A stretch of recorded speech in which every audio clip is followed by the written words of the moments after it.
A wounded widow collapses in the snow, clutching her last sack of flour, the only thing standing between her son and starvation.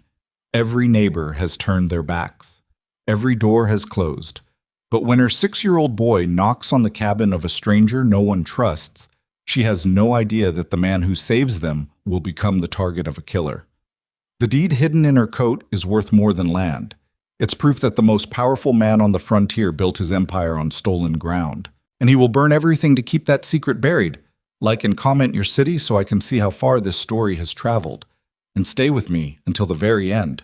The snow had been falling for 3 days straight, and Clara Whitmore was starting to believe it would never stop. She dragged her left leg through the drift like it belonged to somebody else. The knee had swollen to twice its normal size sometime during the night, and the cold had done what cold always does. It numbed the worst of the pain until the joint buckled without warning, pitching her sideways into the white. She caught herself on one hand, fingers punching through the crust into the softer powder beneath, and for a moment she just stayed there, half kneeling, breathing hard, watching her own breath curl and vanish against the gray sky. The flour sack sat where she'd dropped it. 20 pounds, maybe less. She'd traded her husband's pocket watch for it 2 days ago at Harlan's store in town, and the old man behind the counter had looked at her with something worse than pity. He'd looked at her like she was already dead. "Mama?" Owen's voice came from behind her. Small, careful. The way a child speaks when they've learned that the wrong word at the wrong moment can make a grown woman cry. Clara wiped her face with the back of her glove. "I'm fine, baby. Just slipped." "You're bleeding again." She looked down. A dark stain had spread through the fabric wrapped around her knee, visible even through the heavy wool of her skirt. She hadn't felt it tear open. That was probably bad. "It's not as much as it looks," she said, which was a lie, and they both knew it. But Owen was 6 years old, and sometimes a lie was the kindest thing a mother could offer. She grabbed the flour sack by its neck and hauled herself upright. The world tilted. She waited for it to settle, then took a step, then another. The cabin they'd been living in, if you could call a half-collapsed line shack with a leaking roof living, sat another mile north, tucked against the base of a ridge that blocked the worst of the wind. She'd found it 3 weeks ago after the last ranch hand at what used to be her property told her she needed to leave before Mr. Mercer's men came back. He'd said it quiet, standing in her own doorway, not meeting her eyes. "I'm sorry, Mrs. Whitmore, I truly am, but they'll hurt you if you stay." She'd packed what she could carry. Owen had cried the first night. He didn't cry anymore. She wasn't sure if that was resilience or something worse. The wind picked up. Clara lowered her head and kept walking. The flour sack bounced against her hip with every step, and she held it tight with both arms because if she dropped it and it split open, if the flour scattered into the snow and became nothing, she didn't know what she'd do. She didn't have a plan past this sack. She didn't have anything past this sack. "Mama, there's smoke." She stopped, looked up. Owen was pointing to the left, toward a stand of dark pines that climbed the ridge, and there, barely visible through the falling snow, a thin column of gray smoke rose from somewhere behind the tree line. "That's a chimney," Clara said. "Can we go there?" Clara stared at the smoke. A chimney meant a cabin. A cabin meant a person. And a person on this stretch of the frontier could mean anything. A trapper, a drifter, a man who didn't want to be found. She'd heard stories about the mountain cabins north of town. People who lived up here did so because they'd chosen to leave everything else behind. But her knee was failing. The flour wouldn't last a week, even if she rationed it. And the temperature was dropping fast. "Yeah," she said quietly. "We can go there." They turned off the trail and pushed through the deeper snow toward the pines. Owen walked ahead of her now, his small boots leaving tracks that looked impossibly tiny against the landscape. He was wearing Thomas's old coat, the one she'd cut down and restitched to fit a boy's frame, and the sleeves were still too long, flopping past his wrists. He looked like a scarecrow wandering through a blizzard. The trees closed in around them. The wind dropped. Under the canopy, the snow was thinner, and Clara could see the ground in patches. Frozen earth, dead leaves, the gray bones of fallen branches. The smoke grew thicker as they climbed, and soon she could smell it. Wood smoke, sharp and clean, with something underneath that might have been cooking meat. Her stomach clenched. She couldn't remember the last time she'd eaten anything hot. The cabin appeared through a gap in the trees like something from a half-remembered dream. It was small but solidly built. Squared logs, a shingled roof still mostly intact, a stone chimney with smoke pouring from its throat. A lean-to on the far side held a stack of split firewood that reached the eaves, and a narrow path had been shoveled from the door to what looked like a well. Whoever lived here wasn't just surviving, they were settled. Clara stopped at the edge of the clearing. Her leg was shaking now, a tremor that ran from her hip to her ankle, and she could feel the warmth of fresh blood soaking through the bandage. She needed to sit down. She needed to sit down right now. "Owen?" He turned to look at her. "Go knock on the door." "What do I say?" "Tell them your mama needs help." He studied her face for a moment, that look he'd developed in the weeks since they'd left the ranch, that old man look that no 6-year-old should be capable of. And then he nodded and walked across the clearing to the cabin door. Clara watched him climb the single step to the porch. His hand looked absurdly small as he raised it and knocked. 3 sharp raps, just the way Thomas had taught him. "Always knock firm," his father used to say. "A weak knock tells people you're scared before you even open your mouth." Thomas had been full of advice like that. Confident, practical advice delivered with the easy authority of a man who believed the world would mostly cooperate if you met it head on. He'd been wrong about that, obviously. The world had not cooperated. The world had killed him at 34 years old with a horse that spooked and a fence post that caught him wrong, and now his widow was standing in a stranger's yard with a busted knee and a sack of flour, trying not to pass out. The door opened. The man who stood in the frame was tall, well over 6 feet, with shoulders that seemed to fill the entire doorway. His hair was dark and needed cutting, hanging past his collar in uneven lengths, and his beard was the kind that grows on a man who doesn't see other people often enough to bother trimming it. He wore a wool shirt with the sleeves rolled to his elbows, and heavy canvas trousers held up by leather suspenders that had seen better years. He looked down at Owen without speaking. Owen looked up at him. "My mama needs help," he said. "She fell in the snow and she's bleeding." The man's eyes moved past Owen to where Clara stood at the edge of the clearing. She tried to straighten up, tried to look like someone who was managing, who had a plan, who wasn't 30 seconds from collapsing. She failed at all of it. The man stepped off the porch and walked toward her. His stride was long and unhurried, and he moved through the snow with the ease of someone who'd spent years navigating it. He stopped about 5 feet from Clara and looked at her. Not at her face, but at her leg, at the blood-soaked fabric, at the way she was distributing her weight entirely on her right side. "How far did you walk on that?" he asked. His voice was lower than she'd expected. Quiet, but not soft. The kind of voice that didn't need volume to carry weight. "About 3 miles, Claire said, maybe 4. On that knee." "I didn't have much choice." He looked at her for another moment, then turned and walked back toward the cabin. Clara thought he was leaving, thought he'd looked at her and decided she wasn't his problem. And something inside her chest cracked open, something she'd been holding together through sheer stubbornness for weeks. But he stopped at the porch and turned back. "Can you make it to the door, or do I need to carry you?" Clara blinked. "I can make it." She couldn't make it. She got about 10 steps before her knee buckled again, and she went down hard, the flour sack tumbling away from her. The pain that shot up through her leg was the worst yet, a bright electric thing that made her vision blur, and her stomach heave. She heard boots crunching in the snow. Then she was being lifted. The man picked her up the way you'd pick up a child, one arm under her knees and the other behind her back, and he carried her across the clearing and up the porch step and through the door of the cabin without saying a word. He smelled like wood smoke and pine sap and the faint mineral tang of iron, and he was warmer than anything she'd touched in weeks. He set her down on a narrow bed pushed against the far wall. The cabin was a single room, a stone fireplace taking up most of one wall, a rough-hewn table with one chair, shelves lined with canned goods and tools, a rifle rack above the door holding 2 long guns. It was clean in the way that bachelor spaces are clean, everything in its place, nothing decorative, nothing soft. "Owen," Claire said. "Where's Owen?" "I'm here, Mama." He was standing just inside the door, watching the man with wide eyes. "Come sit with me." Owen crossed the room and climbed onto the bed beside her.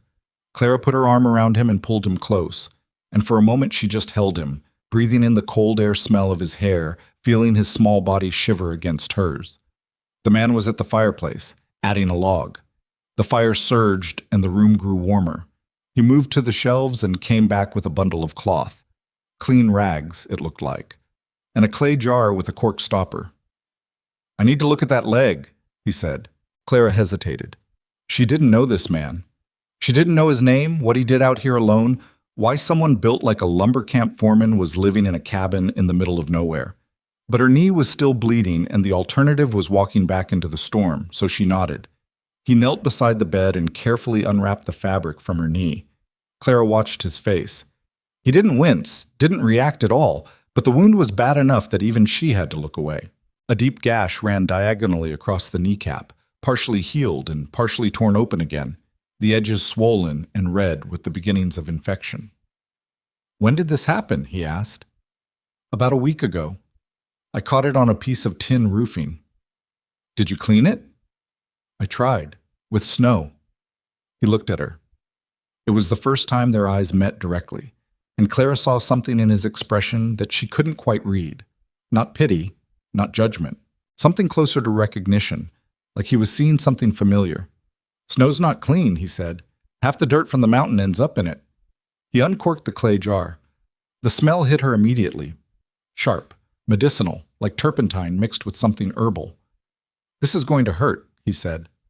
"Everything hurts," Clara said. "Go ahead." He cleaned the wound. Clara gripped the edge of the bed frame and bit down on the inside of her cheek until she tasted copper. Owen pressed his face against her arm, and she felt him flinch every time she flinched, and she hated herself for that. Hated that her son had to witness his mother's pain, that he couldn't just be a boy for 5 minutes without being reminded that their world was falling apart. The man worked quickly and without unnecessary gentleness. He cleaned the wound, applied something from a second jar that stung less but smelled worse, and wrapped the knee in fresh cloth bandages that he tied off with practiced knots. "You need to stay off that leg for at least a week," he said, sitting back. "The infection isn't bad yet, but it will be if you keep tearing it open." "I can't stay off it for a week. I've got a boy to feed." "You've got a boy who needs his mother alive." The words landed harder than he probably intended. Clara opened her mouth to argue, then closed it again. He was right. She knew he was right. That was what made it so hard to hear. "What's your name?" she asked. He stood up and moved to the table. "Gideon Cross?" "I'm Clara Whitmore. This is Owen." Gideon nodded, but didn't offer anything more. He took a pot from a hook above the fireplace and ladled something into a tin cup. When he brought it to her, she saw that it was broth, thick, dark, with chunks of meat and potato. "Eat," he said. He filled a second cup and handed it to Owen without being asked. Owen took the cup in both hands and drank from it, and Clara watched color come back into her son's face like someone had turned a lamp on behind his skin. She drank her own cup. The broth was salty and hot and imperfect. The potatoes were slightly overcooked and the meat was tough. But it was the best thing she'd tasted in months. "Thank you," she said. Gideon was standing by the window, looking out at the snow. "Storm's getting worse. You can't go back out in that." "I wasn't planning to." "I've got a bedroll I can lay out by the fire. You and the boy take the bed." "Mr. Cross." "Gideon. Gideon, I'm not in a position to turn down charity, so I won't pretend to argue. But I want you to know that I don't plan to be a burden. As soon as my knee heals, I'll be gone." He turned from the window and looked at her. "Where will you go?" Clara didn't answer. She didn't have an answer. She'd been running for weeks. From the ranch, from Mercer's men, from the whole rotten mess that her life had become, and she hadn't stopped long enough to think about where she was actually going. She was surviving. Surviving doesn't require a destination. Gideon seemed to understand her silence. He nodded once, the way a man nods when he's decided not to push, and turned back to the window. Owen finished his broth and set the cup on the floor beside the bed. "Mama," he whispered. "Is the man nice?" Clara looked at Gideon's back. The broad shoulders, the work-thickened hands clasped behind him, the way he stood like someone keeping watch even though there was nothing visible to watch for. "I think so, baby," she said. "I think he is." That first night, Clara couldn't sleep. The bed was narrow, and the mattress was filled with something that crinkled when she moved. Corn husks, probably, but it was warmer than anything she'd slept on in weeks. Owen was curled against her side, breathing deep, his small fist clutching a handful of her shirt, even in sleep. The fire had burned down to embers. Across the room, Gideon lay on the bedroll with his back to them, but she could tell from his breathing that he wasn't sleeping either. Two people in a dark room, both pretending to rest, both carrying things too heavy to set down. Clara stared at the ceiling and thought about Thomas. Not the Thomas at the end, broken, lifeless, his neck bent at that wrong angle against the fence post, but the Thomas from before. The man who'd built their ranch with his own hands, who'd taught Owen to stack firewood, who'd held her on the porch in the evenings and talked about what they'd plant come spring. That Thomas felt like someone she'd read about in a book, a character from a story that had ended badly. After Thomas died, things had unraveled fast. The ranch was mortgaged, but the payments were manageable as long as the cattle sold. Then Silas Mercer had come calling. Mercer owned most of the valley floor, thousands of acres of grazing land that he'd assembled piece by piece over the past decade, buying out struggling ranchers or simply waiting for them to fail. He was a big man with a politician's smile and a handshake that lasted too long, and when he'd shown up at Clara's door 3 months after the funeral, hat in hand, offering his condolences, she'd known immediately that he hadn't come to grieve. "I understand you're having difficulties, Mrs. Whitmore," he'd said, standing on her porch with 2 of his men behind him. "A woman alone, running a spread this size. It's more than most men could manage." "I'm managing fine, Mr. Mercer." "Of course you are. But if the day comes when you find it too much, and no one would blame you, with a young boy to care for, I'd be happy to take the property off your hands. Fair price, clean deal." She'd told him no. He'd smiled that smile and tipped his hat and left. A week later, her fence line was cut, and 30 head of cattle wandered off into Mercer's range. 2 weeks after that, someone poisoned her well. The town marshal, a man who owed his appointment to Mercer's influence, had investigated, found nothing, and suggested that perhaps Mrs. Whitmore was imagining things. Then the deed disappeared. Not the copy. Not the record at the county clerk's office, which Mercer's people had already managed to misplace. The original deed, the one Thomas had signed, the one that proved beyond argument that the Whitmore family had legal claim to 460 acres of prime bottomland, except it hadn't disappeared. Clara had hidden it. She'd sewn it into the lining of her coat the night she realized what Mercer was doing, the night she understood that this wasn't just a land deal. It was an erasure. He was trying to make it so the Whitmores had never existed, so there was no paper trail, no proof, nothing standing between him and the property he wanted except a widow who could be pushed off the land and forgotten. She'd fought as long as she could. She'd gone to the marshal, who told her to let it go. She'd written to the territorial governor, whose office never responded.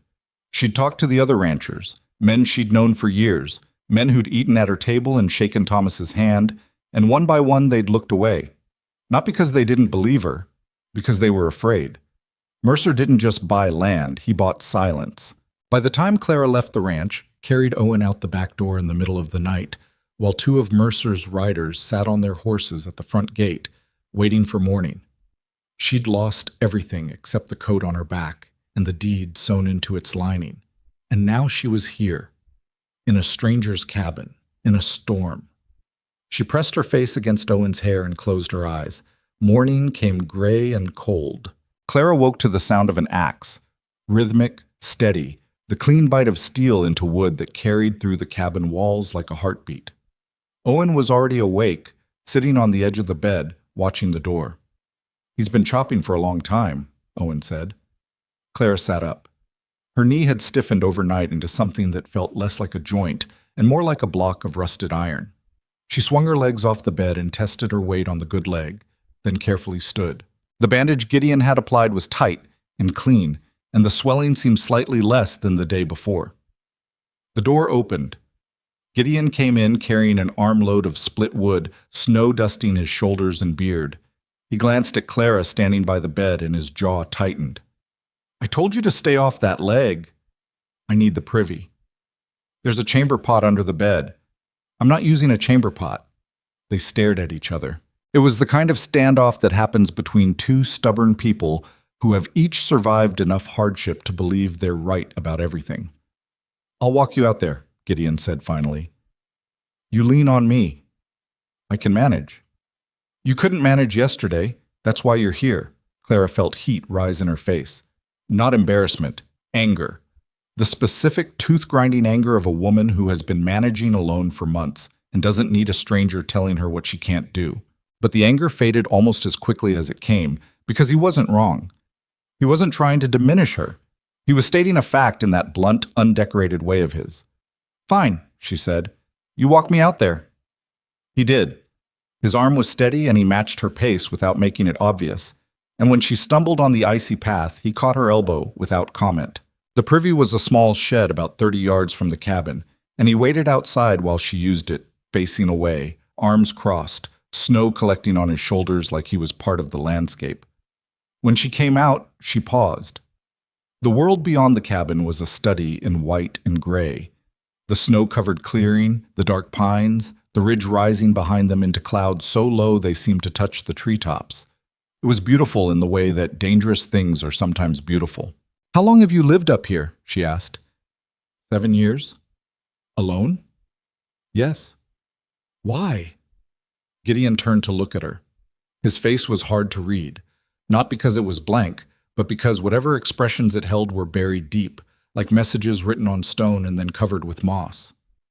"Because people complicate things," he said. He helped her back inside. Owen was standing at the table, examining a carved wooden horse that he'd found on one of the shelves. It was roughly made but recognizable. 4 legs, a mane, a tail that curled like a question mark. "Did you make this?" Owen asked Gideon. "A while ago." "Can I play with it?" Gideon looked at the horse in Owen's hands. Something shifted in his expression. Something quick and painful, like the flicker of a candle in a draft. "Keep it," he said. "I don't need it." Owen grinned. It was the first time Clara had seen her son smile in weeks, and the sight of it hit her in the chest like a fist. Over the next few days, they fell into something that wasn't quite a routine, but was close enough to feel like one.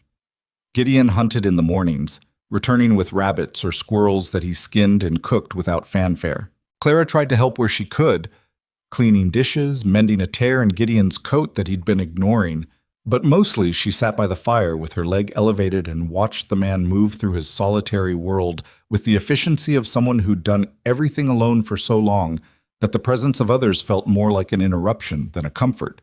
He wasn't unfriendly. He answered questions when asked, passed the salt without being prompted, made sure Owen's cup was full before he sat down to eat. But he volunteered nothing. He was the quietest person Clara had ever shared a space with, and the silence should have been uncomfortable, but somehow wasn't. It was the silence of a man who had things to say, but had lost the habit of saying them.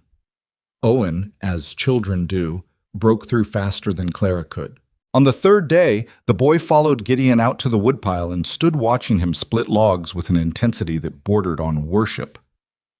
"Can I try?" Owen asked. Gideon looked at the axe in his hands, then at the boy. "This axe is bigger than you are." "I'm strong." "I can see that. But let's start with something smaller." He found a hatchet in the lean-to and set up a small round of pine on a stump. He showed Owen how to hold the handle, how to let the weight of the head do the work, how to plant his feet so he wouldn't lose his balance. Owen swung. The hatchet glanced off the wood and buried itself in the stump. "Close," Gideon said. "Again." Owen swung again. This time the blade caught the edge of the round and split off a thin wedge that flew into the snow. "I did it!" Owen shouted. "You did," Gideon said, and something in his voice cracked open, just slightly, like a door that's been shut for years finally being pushed against. Clara watched from the window. She watched Gideon kneel beside her son and guide his hands on the hatchet handle. She watched Owen look up at the man with that expression children reserve for the adults who take them seriously, and she felt something she hadn't expected to feel. Something she hadn't felt since Thomas, a warmth that had nothing to do with the fire. She pushed it away. "Not now. Not here."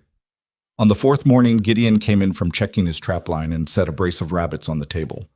He was pulling off his gloves when he stopped and looked at Clara with an expression she hadn't seen before. Cautious. Like he was weighing whether to speak. "What?" Clara said. "I saw tracks." "Animal tracks?" "Rider tracks. 2 horses, heading along the ridge. They passed about a 1/4 mile north of here." Clara's hands went still. "Could be anyone." Could be, but they were circling, not following a trail, searching. The word landed between them like a stone dropped in still water. Searching. I should go, Clara said. If someone's looking for me, if someone's looking for you, leaving this cabin is the worst thing you can do. You can't outrun a horse on that leg. I can't sit here and wait for them to find me either. Why would someone be looking for you? Clara stared at the fire. The flames moved against the blackened stone, and for a moment the only sound in the cabin was their crackle and pop and the wind pressing against the walls. Because I have something that belongs to me, she said, and there's a man who wants to pretend it doesn't. Gideon waited. My husband and I had a ranch, Clara said, 460 acres in the valley. Thomas built it from nothing. We ran cattle, sold to the market in Elk Bend. It wasn't a fortune, but it was ours. She paused. Owen was on the floor near the fire, running the carved horse along an imaginary trail in the gaps between the floorboards. He wasn't listening, or was pretending not to. Thomas died last spring, horse accident. After that, a man named Silas Mercer started coming around. He owns most of the land between here and Elk Bend, and he wanted ours too. I told him no. He didn't take it well. What did he do? Cut my fences, poisoned my well, had the county records office lose the documentation of our deed, sent men to sit outside my house at night, the marshal's in his pocket, so there was no one to complain to. She looked down at her hands. Eventually I ran, took Owen, took what I could carry. That was about a month ago. And the deed? Clara met his eyes. I have it. The original. Signed by Thomas, witnessed, filed, and notarized before Mercer knew we existed. It's the only proof left that the land is mine. Where is it? Sewn into the lining of my coat. Gideon looked at the coat hanging by the door. The heavy wool coat, patched and road-worn, that she'd been wearing when she collapsed in his yard. He looked at it the way a man looks at a loaded gun. And this Mercer, he knows you have it? He has to. It's the only copy he couldn't get his hands on. Gideon was quiet for a long time. He stood at the table with his hands flat on the wood, the rabbits cooling between them, and stared at nothing. Clara could see him working through it. The implications, the risks, the geometry of violence that her presence in his cabin now represented. You should have told me, he said. Would you have turned us away?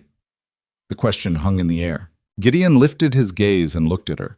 Really looked at her, the way he had that first day when he'd knelt beside the bed to clean her wound. And in that look, Clara saw the answer before he said it. No, he said, I wouldn't have. Then it doesn't matter when I told you. It matters because now there are tracks on the ridge. And if those riders belong to your Mr. Mercer, they're going to work their way down through these trees until they find this cabin. And when they do, it won't just be your problem anymore. I know that. That's why I said I should leave. And I said you can't run on that leg. So we're past leaving. We're into deciding. Deciding what? Gideon picked up one of the rabbits and pulled a knife from his belt. He began skinning it with quick, efficient strokes, the blade separating hide from muscle in a single clean line. Whether you fight or fold, he said, because everything in between just gets people hurt. Clara watched him work. His hands were steady. Whatever he was feeling, and she could tell he was feeling something, could see it in the tension of his jaw and the deliberate control of his movements. It didn't reach his hands. I don't fold, she said. Then we need a plan. He said we. She heard it. She filed it away and didn't comment on it because some words carry more weight when you let them stand alone.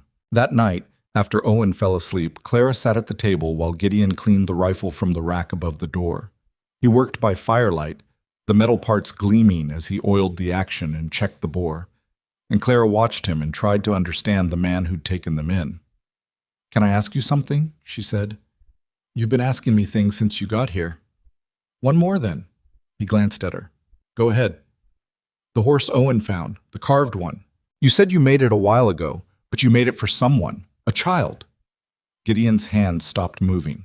The firelight caught the lines of his face, and for a moment he looked older than he probably was, worn, not by years, but by something that years alone couldn't account for. I had a daughter, he said. Emmeline. She died when she was 4. Fever took her mother too, same winter. Clara said nothing. There was nothing to say. That was 8 years ago, Gideon said. He resumed cleaning the rifle, his hand steady again. I came up here after, built this cabin, stayed. 8 years is a long time to be alone. It's long enough to get used to it. He set the rifle down and looked at her across the table. The fire popped. A log shifted. But not long enough to forget what it sounded like to have a child laughing in a room. The words sat between them, naked and heavy, and Clara understood then what she'd been seeing in Gideon Cross. Not coldness, not indifference. A man so afraid of losing something again that he'd arranged his entire life so there was nothing left to lose. And then a boy had knocked on his door, and a woman had collapsed in his yard, and the whole careful architecture of his solitude had cracked right down the middle. I'm sorry, Clara said. Don't be. I'm not telling you so you'll feel sorry for me. I'm telling you so you'll understand why I said we. It's not charity. It's not pity. It's because you and that boy walked into this cabin and the silence stopped, and I'm not ready for it to come back. Clara felt her eyes burn. She blinked hard and looked away toward the fire, toward the dark window, toward anything that wasn't the raw honesty on this man's face. We'll figure this out, she said. Mercer's a bully. Bullies crumble when someone pushes back. Some bullies crumble, some of them shoot. I know, I've thought about that. And? Clara reached across the table and picked up the small knife Gideon had been using to oil the rifle parts. She turned it over in her fingers, feeling the weight. I'd rather get shot standing up than die on my knees in the snow, she said. And I've already tried the snow. Gideon looked at her, and for the first time since she'd met him, something that might have been the beginning of a smile moved across his face. All right then, he said. We stand. Outside, the wind howled against the cabin walls. The snow kept falling, and somewhere on the ridge above them, the tracks of 2 riders pointed downhill, toward the trees, toward the smoke, toward the small square of firelight that meant someone was home. The rider tracks were gone by morning, buried under 6 fresh inches of snow that had fallen between midnight and dawn. Gideon found them, or rather found where they'd been, when he went out before first light to check the perimeter. He came back inside and set his rifle by the door without comment, but Clara saw the way his eyes moved to the window every few minutes, scanning the tree line, measuring distances, calculating angles. It was the quiet vigilance of a man who'd learned that danger doesn't announce itself. Anything? Claire asked from the bed. Snow covered the tracks, but the horses came closer overnight. They stopped about 200 yards up the ridge, near the big spruce with the split trunk, stood there long enough to pack the snow down before the fresh fall covered it. They were watching the cabin. Looked that way. Owen was still asleep, curled into a knot of blankets with the carved horse tucked under his chin. Clara lowered her voice. What do we do? Today? Nothing. Storm's still dumping. Nobody's going to move through this. He hung his coat on the peg and crossed to the fireplace. I'll go out again this afternoon when it lightens up. See if they come back. And if they do? Gideon crouched and fed a piece of kindling into the coals. Then we'll know it's not a coincidence. Clara leaned back against the wall and closed her eyes. Her knee ached. Not the sharp tearing pain of the first few days, but a deep, persistent throb that pulsed in time with her heartbeat. The swelling had gone down enough that she could bend the joint slightly, which was progress, but she was still weeks from walking normally. Weeks she didn't have. She opened her eyes and found Gideon watching her. Stop looking at my leg like it's a math problem, she said. I'm looking at your face. You're doing that thing where you clench your jaw and pretend nothing hurts. I'm not pretending. You've been pretending since you got here. You're just good at it. Clara almost smiled. Almost. Takes practice. Gideon stood and moved to the shelf where he kept his supplies. He came back with a strip of dried venison and a tin cup of water. Eat something, and drink more water than you think you need. Your body's trying to heal and you keep starving it. I ate last night. You ate half a bowl of stew and gave the rest to Owen when you thought I wasn't watching. Clara took the venison. She wanted to argue, but the truth was he'd caught her and there was nothing to argue about. She'd been splitting her food with Owen since they left the ranch, giving him the bigger portion, telling herself she wasn't hungry. ignoring the way her ribs had started pressing against her skin like the rungs of a ladder. She bit into the venison. It was tough and oversalted, and she chewed it slowly, watching Gideon move through the cabin. He was heating water in the pot, laying out clean cloth for her bandage change, doing the dozen small things that constituted his morning routine. He did them the same way every day, same order, same pace, same economy of movement. It should have been monotonous. Instead, there was something steadying about it, like watching a clock keep time. "You ever get tired of the same routine?" she asked. "Routine keeps you alive up here." He tested the water with his finger. "When you stop doing things in order, that's when you forget something. And forgetting something in winter is how you die." That's a cheerful thought. "It's not supposed to be cheerful. It's supposed to be true." Owen stirred in the blankets. He sat up slowly, blinking, the carved horse still clutched in one hand. "Is it still snowing?" "Still snowing," Claire said. "Can I go outside?" "Not right now, baby. But I want to see how deep it is." Gideon turned from the pot. "After breakfast, I'll take you out to the woodpile. You can help me carry in some logs." Owen's face brightened. "The big ones?" "The medium ones. Big ones are for people who eat all their breakfast." Owen looked at the bowl Gideon was filling and nodded with the solemnity of a man accepting a contract. Clara watched the exchange and felt that warmth again, the one she kept pushing away, the one that kept coming back. After they ate, Gideon changed Clara's bandage. His hands had become familiar to her over the past 4 days, large, rough-skinned, careful in a way that seemed at odds with their size. He unwrapped the old cloth, examined the wound, and nodded once. "Better. The redness is pulling back. You might keep this leg after all." "Was that in question?" "If you'd kept walking on it another day in the cold?" "Yeah, it was." Clara looked at the wound. He was right. The angry red that had been spreading outward from the gash had retreated, and the edges of the cut were starting to close rather than gape. The herbal paste he'd been applying smelled awful, but seemed to be working. "Where'd you learn to do this?" she asked. "The medicine? The poultice?" "My wife." He said it without looking up, his attention on the fresh bandage he was wrapping. "Margaret. She was better with plants than most doctors. She could walk into a meadow and come out with enough to stock an apothecary." "She taught you?" "She taught me what she could. I paid more attention than I thought I did, turns out." He finished the wrapping and sat back. His hands rested on his knees, and Clara noticed for the first time a thin white scar running along the back of his left hand, from the base of his thumb to his wrist. "How did you get that?" she asked, pointing. Gideon glanced down at the scar. "Knife slipped. I was skinning an elk, first winter up here alone. Hadn't gotten used to doing everything without someone to help." "Did you stitch it yourself?" "Had to. Used fishing line and a curved needle. Made a mess of it. Margaret would have done a cleaner job in the dark." "But you survived." "That seems to be the recurring theme."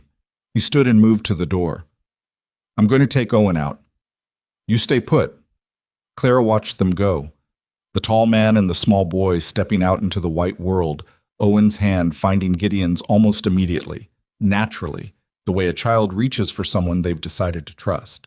The door closed behind them, and the cabin fell silent except for the fire. She sat in that silence and thought about what Gideon had told her. His wife. His daughter. 8 years alone. She tried to imagine it. 8 winters in this cabin, 8 springs watching the snow melt, 8 autumns cutting firewood for a season he'd face alone. The sheer weight of that solitude was staggering. Not the physical isolation, she understood that well enough, but the emotional emptiness of waking every morning with no one to talk to, no one to cook for, no reason to set 2 plates on the table instead of 1.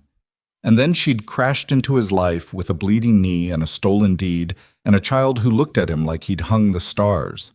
She wondered if he resented it, if somewhere underneath the quiet competence and the steady hands, some part of him wished she'd collapsed in somebody else's yard.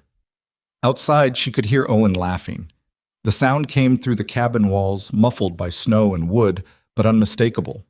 Her son was laughing, and the sound of it was so foreign, so startlingly beautiful after weeks of silence and fear, that Clara put her hand over her mouth and held her breath until the tightness in her chest subsided. They came back, and 20 minutes later, Owen, pink-cheeked and breathless, carrying 2 small logs that he set by the fireplace with enormous pride.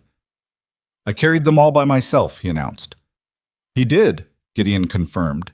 He was brushing snow from his shoulders, and Clara saw that his expression had changed in some subtle way. The hard angles of his face had softened, not into warmth exactly, but into something less guarded, less defended. "Gideon says if it stops snowing tomorrow, he'll show me how to set a rabbit snare," Owen said. "Did he now?" "He says it's important to know how to feed yourself." "He's right about that." Owen flopped down on the floor near the fire and began marching his carved horse through an imaginary landscape of knotholes and floor cracks. Clara looked at Gideon, who was hanging his coat, and their eyes met briefly. He looked away first. The storm continued through that day and into the next. Clara's world shrank to the dimensions of the cabin. The fireplace, the bed, the table, the narrow window that showed nothing but falling snow. She began to learn the space the way a prisoner learns a cell, by texture and sound, and the particular quality of light at different hours.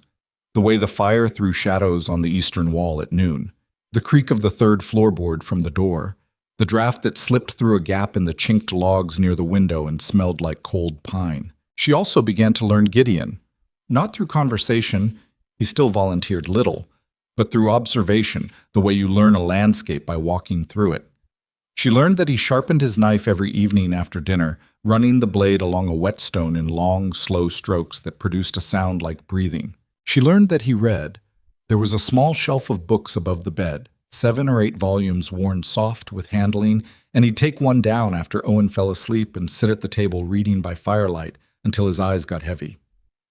She learned that he talked in his sleep, fragments of words that never quite cohered into sentences, and that sometimes the talking sounded like pleading. She learned that he was lonely in a way that went deeper than geography. He was lonely the way a drought is dry, not temporarily, not situationally, but fundamentally, in his bones, in the architecture of his days. On the 6th day, the storm broke. Clara woke to a silence so complete it seemed to hum. The wind had stopped. The snow had stopped. Through the window, a pale sun sat low on the horizon, casting long blue shadows across a world remade in white. Gideon was already up. She could hear him outside moving around the cabin, and when she got up and hobbled to the window, her knee was strong enough now for hobbling, though barely. She saw him standing at the edge of the clearing, looking down toward the valley with his rifle in the crook of his arm. She pulled on her coat and opened the door. The cold hit her like a wall, sharp and bright, and so dry it made her eyes water. "What are you looking at?" she called. Gideon didn't turn. "Smoke, down in the valley." Clara stepped onto the porch, gripping the doorframe for balance. She followed his gaze. Far below, past the line of trees, past the snow-covered slopes that rolled down toward the flatlands, a thin, dark column of smoke rose against the pale sky. "That's not a chimney fire," she said. "No, that's a building." "How far?" 3-4 miles near the old Miller homestead. Clara stared at the smoke. A building burning in the dead of winter meant one of 2 things, an accident or a message. And the frontier had a long history of messages delivered by fire. "Mercer," she said. Gideon was quiet for a moment. "Could be." "It's not could be. You know it is. He burns people out when they don't cooperate. He did it to the Hendersons last year, set their barn on fire in the middle of the night, and then offered to buy the property in the morning while the ashes were still warm." Gideon turned and looked at her. "You know a lot about his methods." I lived next to the man for 5 years. I know everything about his methods. He's not complicated. He's just cruel." "Those aren't always different things."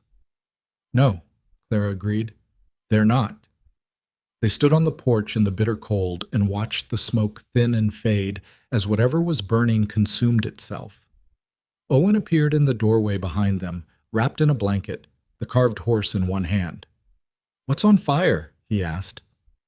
"Something far away," Clara said. "Go back inside, sweetheart." "Is someone hurt?" "I don't know. Go back inside." Owen looked at her, then at Gideon, then retreated into the cabin. Clara heard the door close behind him. "If he's burning properties in the valley, he's expanding," she said. "He's not just looking for me anymore. He's clearing the board." Or he's looking for you and burning anything that gets in the way. Either way, it ends the same. He gets bigger and everyone else gets smaller until there's nobody left to object. Gideon shifted the rifle to his other arm. I need to go into town. Clara's head snapped toward him. What? I need supplies. I stocked for one person, not three, and I need information. If Mercer's moving through the valley, someone in Elk Bend will know the details. You can't go into town. If anyone connects you to me, nobody in Elk Bend knows you're here. Nobody in Elk Bend knows I exist. I go in twice a year for supplies and I don't talk to anyone. I don't have to. Mercer has eyes everywhere. Mercer has eyes on ranchers and property owners. I'm neither. I'm a man nobody thinks about, and that's the most useful thing I can be right now. Clara wanted to argue. Every instinct she'd developed over the past month, every lesson she'd learned about trust and exposure and the cost of being visible, told her that sending Gideon into town was a mistake. But she also knew that they were running out of flour, that the dried venison wouldn't last another week, and that she needed to know what Mercer was doing. How long? She asked. Day and a half each way. I'll be back in 3 days. 3 days? You'll be fine. There's enough wood stacked to last a week, and I'll leave the second rifle. Do you know how to shoot? Thomas taught me. Good. Don't shoot at anything you can't see clearly, and don't open the door for anyone. I'm not an idiot, Gideon. I know you're not. That's why I'm leaving you the rifle instead of worrying about it. He left that morning, after packing a bedroll and enough food for the journey. Clara stood on the porch and watched him walk into the trees, his tall frame growing smaller against the snow until the pines swallowed him, and he was gone. The clearing felt suddenly enormous. The silence felt suddenly oppressive. Owen came out and stood beside her. When is he coming back? 3 days. That's a long time. It'll go fast. Another lie. She was getting good at them. The first day without Gideon passed slowly. Clara forced herself to stay busy.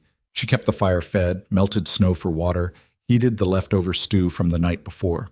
Owen played on the floor with his carved horse, narrating elaborate adventures that involved river crossings and mountain passes, and a villain named the Bad Man, who kept trying to steal the horse's hay.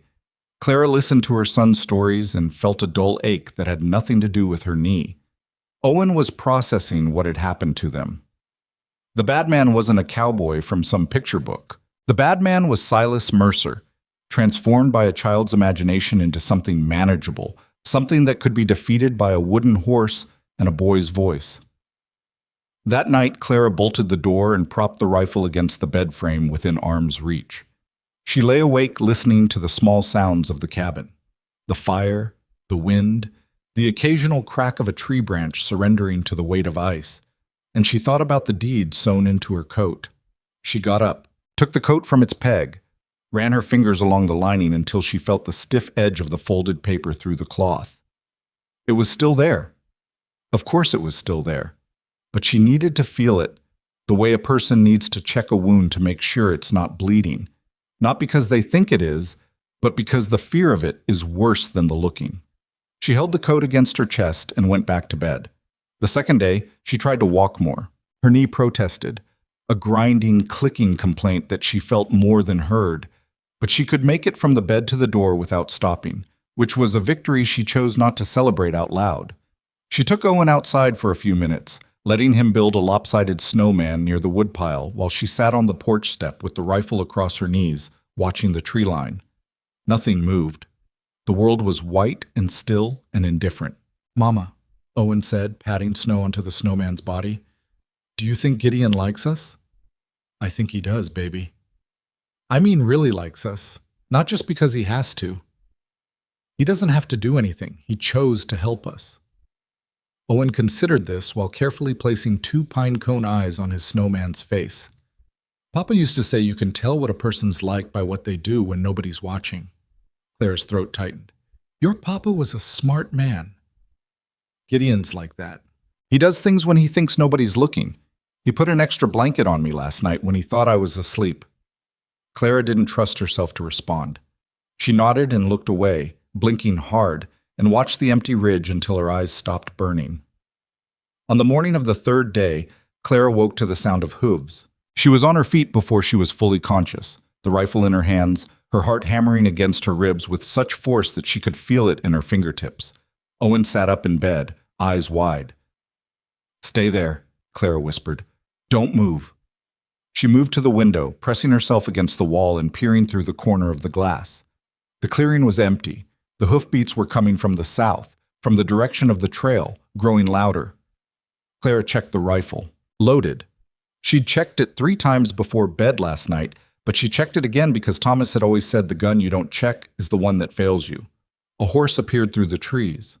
Not 2 horses. 1. And the rider... Clara exhaled so hard she fogged the glass. It was Gideon. He was leaning forward in the saddle, riding fast, and even from this distance she could tell something was wrong. His posture was off. Hunched, urgent, the easy confidence she'd come to associate with him replaced by something tense and compressed. She unbolted the door and stepped onto the porch as he rode into the clearing. The horse was lathered, its flanks heaving, and Gideon swung out of the saddle before the animal had fully stopped. He was carrying a burlap sack in one hand and his rifle in the other, and when he looked up at Clara, his face was tight. "Get inside," he said. "What happened?"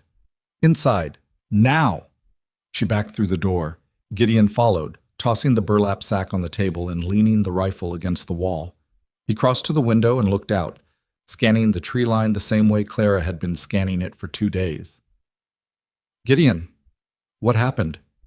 He turned from the window. His breathing was still elevated, and there was a thin line of dried blood on his temple, near his hairline, that she hadn't noticed at first. "You're hurt," she said. "It's nothing. A branch." "That's not from a branch." He looked at her, and she saw something in his eyes she hadn't seen before. Not fear. Something beyond fear. Something that had passed through fear and come out the other side as cold, clear resolution. "I ran into someone in town," he said. "A man I haven't spoken to in years, Harlan Beck. He used to trap with me before I moved up here." "The store owner?" "You know him?" "He sold me the flour. He's the one who looked at me like I was a ghost." Gideon nodded slowly. "He recognized you. From your description, anyway. And he told me something you need to hear. Sit down first. Let me look at that cut. Clara..." "Sit down." He sat. Clara took a clean rag from the shelf, dampened it with water from the pot, and carefully cleaned the cut on his temple. It was shallow but long, running from his hairline to just above his ear, not from a branch, from something sharper than a branch, something thrown or swung. "Who did this?" she asked. "One of Mercer's men. I'd already left town when he caught up to me on the trail. He was alone, probably a scout. He asked where I was heading, and I told him it was none of his concern. He didn't appreciate that." "What happened?" "He threw a rock. I threw a fist. He decided to go back to town." Clara wanted to be angry. She wanted to say, "I told you so. You shouldn't have gone. You put yourself at risk." But the blood on his face and the urgency in his voice told her that whatever he'd learned was worth the risk. "Tell me," she said. Gideon looked toward the bed where Owen was sitting, wrapped in blankets, watching them with that old man look that made Clara's chest ache. "Owen," Gideon said, "go look in that sack on the table. I brought you something." Owen climbed out of bed and opened the burlap sack. Inside, among the bags of cornmeal and salt and coffee, was a small tin soldier, painted red and gold, with a rifle pressed against its shoulder. "For me?" Owen whispered. "For you." Owen clutched the tin soldier with the same reverence he'd given the carved horse and retreated to the floor by the fire to examine it. Gideon watched him for a moment, then turned back to Clara and dropped his voice. "Mercer's put a bounty on you." The words landed like a slap. Clara's hands went still on the rag. "How much?" she asked. $100, dead or alive. He's telling people you stole the deed from his office, that it's a fraudulent document, that your husband forged it. He's got the whole town convinced you're a thief." Clara felt something hot and toxic rise in her chest. Not fear, fury. $100. That was more than most men on the frontier earned in 6 months. For that price, every drifter, every bounty hunter, every desperate rancher between here and the territorial capital would be looking for her. "And people believe him?" she asked. "Some do, some don't. But it doesn't matter what they believe. It matters what they'll do for $100. "And Harlan?" Which side is Harlan on? Harlan's the one who told me.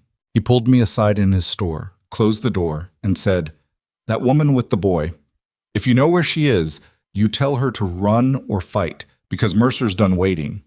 He said Mercer's been buying up every ranch south of the ridge. The burning we saw, that was the Paulson place. Jake Paulson wouldn't sell, so Mercer torched his barn and trampled his crop storage. Paulson took his family east the next morning. And the marshal? The marshal stood on the street and watched it happen. Harlan said he didn't even take his hands out of his pockets. Clara set the rag down on the table. Her hands were shaking, and she curled them into fists to make them stop. She looked at the coat hanging by the door, the coat with the deed in it, and she felt the full weight of what she was carrying. It wasn't just a piece of paper, it was proof. Proof that Silas Mercer had built his empire on stolen ground. If that deed was authenticated, if it was placed in front of a real judge, not Mercer's puppet marshal, but an actual territorial court, it wouldn't just give Clara her ranch back. It would unravel everything. Every sale Mercer had made using her land as collateral. Every title he'd filed that depended on his ownership of the Whitmore property. Every deal he'd struck with investors back east on the promise of uncontested acreage. The deed was a thread, and if Clara pulled it, the whole tapestry came apart. "He'll kill me for it," Clara said. Not a question. A statement of fact spoken with the same flat certainty she'd used to say the snow is cold or the sky is up. "He'll try. He'll send men up here, real men, not a single scout throwing rocks. He'll send riders with guns and the legal cover to use them, because the marshal will issue a warrant for my arrest for theft, and anyone who brings me in, dead or alive, will be doing it under the protection of the law." "You're right, he will." Clara stood up and walked to the window. Her knee protested but held. She looked out at the clearing, at the snow, at the trees standing like sentinels along the ridge. She thought about Thomas, about the morning he'd come home from the land office with the deed in his hand, grinning so wide she could count his teeth, saying, "It's ours, Clara, every acre. Nobody can take it from us." She'd believed him. She'd believed that a piece of paper with the right signatures could protect a family, could anchor a life, could make a place in the world that belonged to you and couldn't be ripped away. She'd been a fool to believe that, but she'd been right too. The paper did have power. It had enough power that the most dangerous man in the valley was willing to kill for it. "I'm not running," she said. "I know." She turned from the window. "I'm serious, Gideon. I've been running for a month. I've been running since the day Thomas died, if I'm honest about it. Every time Mercer pushed, I moved. Every time someone threatened me, I retreated. I dragged my son through the snow in the middle of winter because I was too scared to stand in my own doorway and say no." You weren't too scared. You were outgunned. There's a difference. Maybe, but the result's the same. I ran, and running nearly killed us. It would have killed us if Owen hadn't knocked on your door. She paused. "I'm done running. I want my land back. I want my home back. And I want Silas Mercer to answer for what he's done. To me, to the Paulsons, to every family he's crushed on his way to owning the whole valley." Gideon was quiet for a long time. He sat at the table with his hands clasped in front of him, and Clara could see him thinking. Not the quick calculations of a man deciding whether to run, but the slow, careful deliberation of a man deciding how to fight. "There's a territorial attorney named Franklin Hobbs," he said finally. Harlan mentioned him. "He works out of Fort Denison, about 4 days' ride east. He handles land disputes, deed verification, property law. Harlan says he's one of the few men in the territory who Mercer hasn't been able to buy." "How does Harlan know about him?" "Because Hobbs represented the Garfield family 2 years ago when Mercer tried to take their water rights. Mercer lost. It's the only case he's ever lost. And from what Harlan says, it made Hobbs some enemies, but also a reputation. Can we get to him?" "Not we. You can't ride 4 days with that knee, but a letter could reach him if I take it to Harlan and Harlan sends it with the mail coach. A letter to a lawyer I've never met, asking him to come to the middle of nowhere and fight the most powerful man in the territory, on the strength of a deed he's never seen. On the strength of the truth." Clara looked at him. "You really believe that matters out here? The truth?" "I believe it matters to the right people. And I believe the wrong people are afraid of it, which is why Mercer wants that deed so badly. If it didn't matter, he'd ignore it." She wanted to argue. She wanted to tell him he was naive, that the frontier didn't run on truth. It ran on money and force and the willingness to use both. But she'd been telling herself that for months, and it had gotten her exactly here. A cabin on a ridge, a borrowed bed, a leg that barely worked, and a son who flinched at loud noises. Maybe the truth was worth trying. Maybe it was the only thing she hadn't tried. "Fine," she said. "I'll write the letter. Tonight. I'll take it to Harlan tomorrow. You just got back. You need to rest." "I'll rest when this is over." Clara sat down at the table. Gideon brought her a piece of paper, coarse, brown, torn from the wrapping of some supply he'd bought in town, and a pencil stub that had been sharpened with a knife. She stared at the blank paper for a long time. "I don't know what to say," she admitted. "Tell him the facts, who you are, what Mercer did, what the deed proves. Don't ask for sympathy, ask for law." Clara nodded. She bent over the paper and began to write. She wrote for an hour. She wrote about Thomas and the ranch. She wrote about Mercer's visits, his offers, his escalations. She wrote about the cut fences, the poisoned well, the disappearing records at the county clerk's office. She wrote about the night she left, about Owen, about the weeks of running. She wrote about the deed, where it goes, where it was, what it proved, why Mercer needed it destroyed. She didn't write about herself. She didn't write about the fear or the exhaustion or the way her hands shook at night when she lay in the dark thinking about what would happen if Mercer's men found her. She wrote facts, dates, names, the kind of cold, clear evidence that a lawyer could use. When she finished, she folded the paper and handed it to Gideon. He read it. His eyes moved slowly down the page, and when he looked up, something had changed in his expression. "This is good," he said. "It's the truth. You said the truth matters." "I said it matters to the right people. Let's find out if Hobbs is the right person." He tucked the letter into his coat. Outside, the light was fading, the short winter day surrendering to the long night. Clara looked at Owen, who had fallen asleep on the floor near the fire, the tin soldier in one hand and the carved horse in the other. His face was peaceful in sleep, the worry lines that no child should have smoothed away by exhaustion. "Gideon," he looked at her. "When you said we, that night, before the storm, when you told me about Emmeline and Margaret, you said you weren't ready for the silence to come back." She paused. "Did you mean that?" He didn't answer immediately. He stood by the fireplace with the letter in his coat and his hands at his sides, and the firelight moved across his face in shifting patterns of gold and shadow. "I don't say things I don't mean," he said. "I'm not built for it. 7 years alone and you lose the ability to lie. There's no one to lie to, so the skill just falls away." He looked at Owen on the floor. "That boy walked into this cabin and asked if he could play with a wooden horse I carved for a daughter I buried. And I gave it to him. I didn't think about it. Didn't hesitate. Just handed it over, like it was the most natural thing in the world." And was it? It was the hardest thing I've done in 8 years, and the easiest, both at the same time. Clara didn't look away. She held his gaze, and in the space between them, the few feet of rough plank floor, the warm air from the fire, the sound of Owen breathing in his sleep, something shifted. Not dramatically, not like a door thrown open or a wall coming down, more like a crack in winter ice, small but spreading, letting something through that had been trapped underneath. "I'm scared, Gideon," she said. "Not of Mercer. Of what happens if I fight and lose, if I lose the deed, if I lose the case, if I drag you and Owen into something that can't be won. I'm scared of failing in front of my son. Failing isn't the worst thing. Quitting is." That sounds like something someone stitched on a pillow. The corner of his mouth twitched. "Margaret did, actually. Had it hanging in our kitchen." Clara stared at him for a beat, then laughed. It came out rough and unpolished, more air than sound, and it surprised her as much as it seemed to surprise him. She couldn't remember the last time she'd laughed. It felt foreign in her mouth, like a word in a language she used to speak. Gideon looked at her with an expression she couldn't name. It wasn't a smile, not quite, but it was the nearest thing to one she'd seen on his face. "You have a nice laugh," he said, and then immediately looked away, as if the words had escaped without his permission. Clara felt heat in her cheeks that had nothing to do with the fire. She looked down at her hands. "I should sleep. If you're leaving tomorrow, we should both sleep." I'll bank the fire. She moved to the bed. Owen didn't wake when she lifted him from the floor and settled him under the blankets, though he murmured something that might have been hoarse and tucked the carved animal more securely under his chin.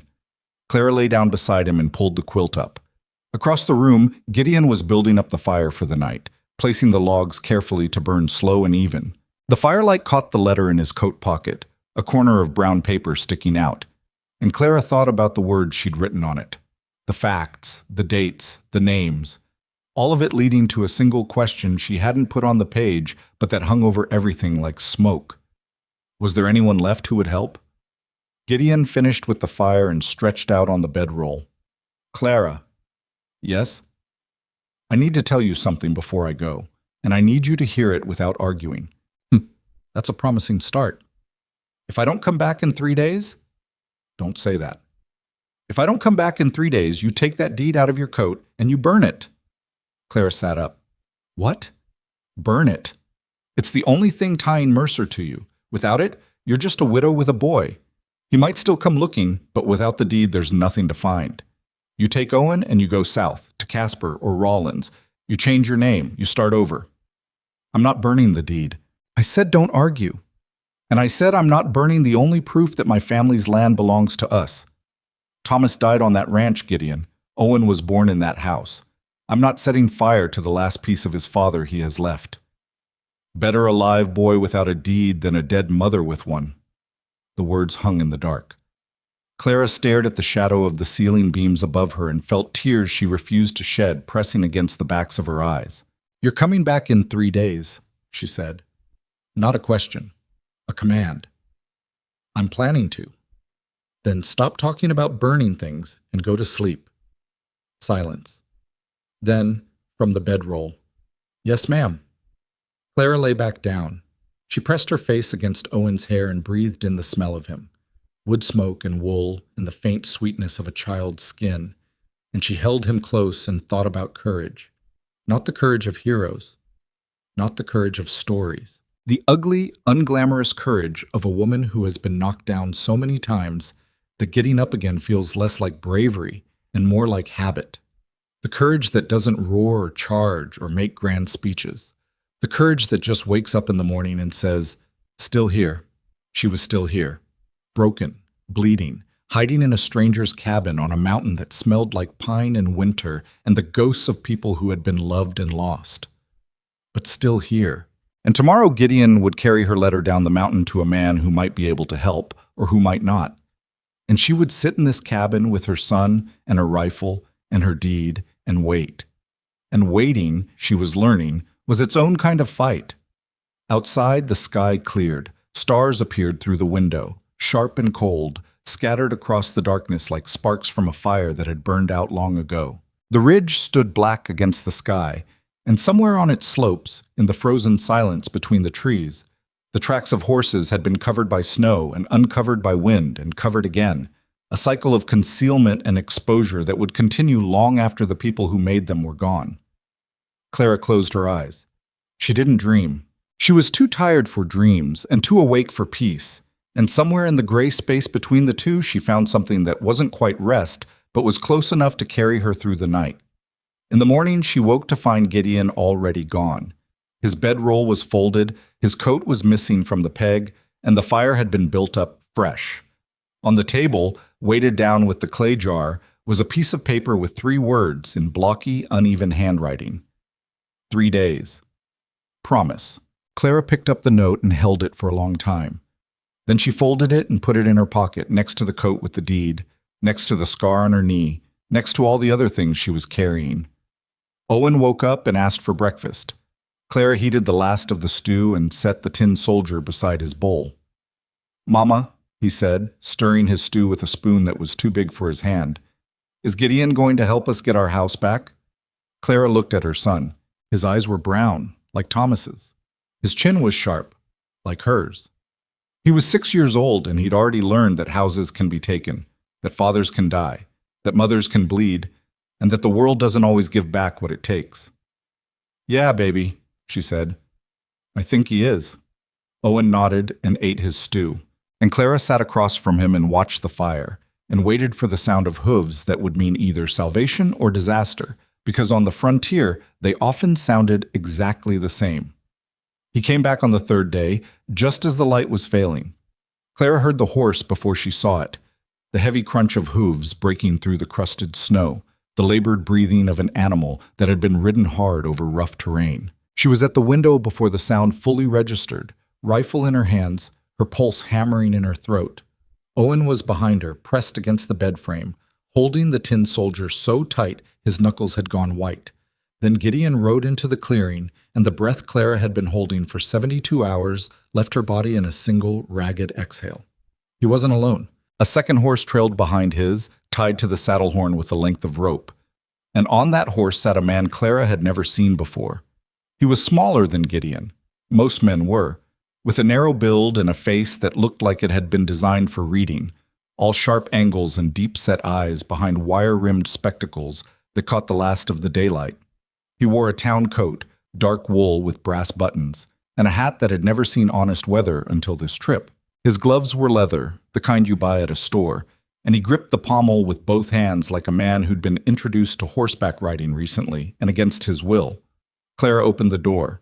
Gideon swung down from the saddle, and the stranger dismounted with considerably less grace, catching his boot in the stirrup and stumbling before righting himself in the snow.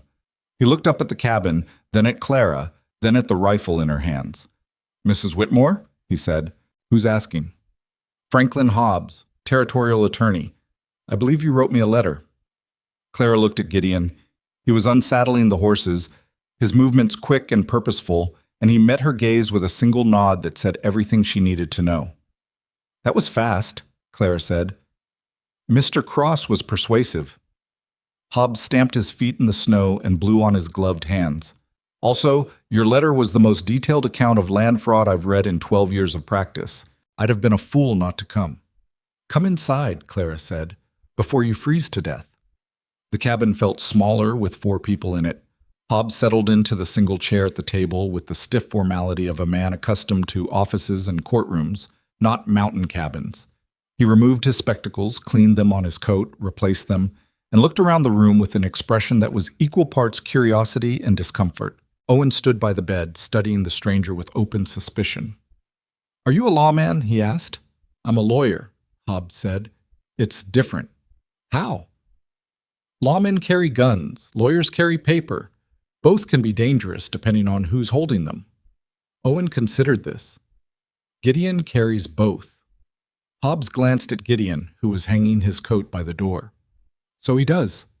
Clara sat on the edge of the bed, her knee throbbing from the effort of standing. She watched Hobbs arrange himself at the table, pulling a leather satchel from his coat, extracting papers, a pen, an inkwell that he set carefully on the rough wood surface, and she felt something she hadn't felt in months, the first faint tremor of possibility. "Mr. Hobbs, Franklin. If we're going to work together, first names are easier. Franklin, how much did Gideon tell you?" "The broad strokes. Your husband Thomas purchased the ranch legally, Mercer wants the property, the county records have been tampered with, and you possess the original deed. But I'd like to hear it from you, all of it, from the beginning." Clara told him. She told it the way she'd written it in the letter. Facts, dates, names. But this time the telling was harder because it was spoken aloud, because she could hear her own voice shaking on certain words, because Hobbs was writing everything down in a small leather notebook, and the scratch of his pen made it real in a way that the letter hadn't. She told him about Thomas buying the land in 1869, about building the ranch house that first summer, sleeping in a canvas tent while the walls went up, about the cattle, the fences, the well. Thomas dug with his own hands. About the good years, 3 of them, when the ranch turned a modest profit and Owen was born and the future looked like something you could hold in your hands. She told him about Thomas dying, the horse, the fence post, the angle of his neck, the silence afterward, the specific kind of silence that fills a house when someone who used to make noise in it is gone. She told him about Mercer, the visits, the offers, the refusals, the escalations, and she told him about running, about Owen's weight on her hip in the dark, about the line shack with the leaking roof, about the flour and the snow and the knee and the door of a cabin belonging to a man she'd never met. When she finished, Hobbs sat back in the chair and stared at his notes for a long moment. The fire crackled. Owen had fallen asleep on the bed behind Clara, the carved horse and the tin soldier arranged in a formation on the pillow next to his head. "Mrs. Whitmore." "Clara." "Clara, I need to see the deed." She'd been expecting this. She stood, took the coat from its peg, and with careful fingers opened the seam she'd stitched along the inside of the lining. The paper was folded into a tight square, slightly yellowed, slightly damp from weeks of being pressed against her body. She unfolded it and laid it on the table. Hobbs leaned forward. He adjusted his spectacles and examined the document with the kind of focused attention that Clara imagined surgeons brought to their work. His pen stopped moving. His breathing slowed. She watched his eyes track across the page. The handwritten description of the property, the boundary markers, the signatures, the notary stamp. "This is a territorial deed of conveyance," he said, "filed and notarized by Judge William Alcott of the Elk Bend Territorial Court, dated March 14th, 1869. That's correct? And you're telling me the copy at the county clerk's office has been destroyed or removed? There's no record of us in that office anymore. Mercer's people took care of that." Hobbs picked up the deed and held it closer to the lamp. He turned it over, examined the back, brought it near his face as if smelling it. Then he set it down and looked at Clara. "This is genuine. I know it's genuine. It's my deed. What I mean is, it's verifiable. The notary stamp is intact. The signatures are consistent with Judge Alcott's known hand. I've seen enough of his filings to recognize it. And the property description matches the standard survey language of the period.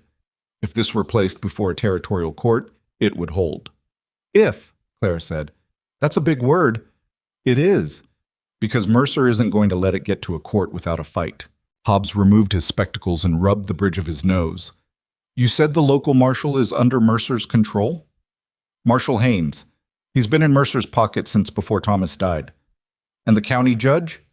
"Judge Alcott retired 2 years ago. The new judge is a man named Pruitt. I don't know his connections, but everyone in town assumes Mercer had a hand in his appointment." Hobbs nodded slowly. "Then local courts are compromised. We'll need to go over their heads. File directly with the territorial court in Fort Denison. I can present the deed, enter it into the record, and request an emergency ruling on property ownership." "How long would that take?" "To file? A few weeks? To get a ruling?" He paused. "Could be months. The territorial docket is backed up. Land disputes are common out here, and the judges take their time." "I don't have months." "No, you don't, which is why we're not going to rely on the courts alone." He looked at Gideon. "Mr.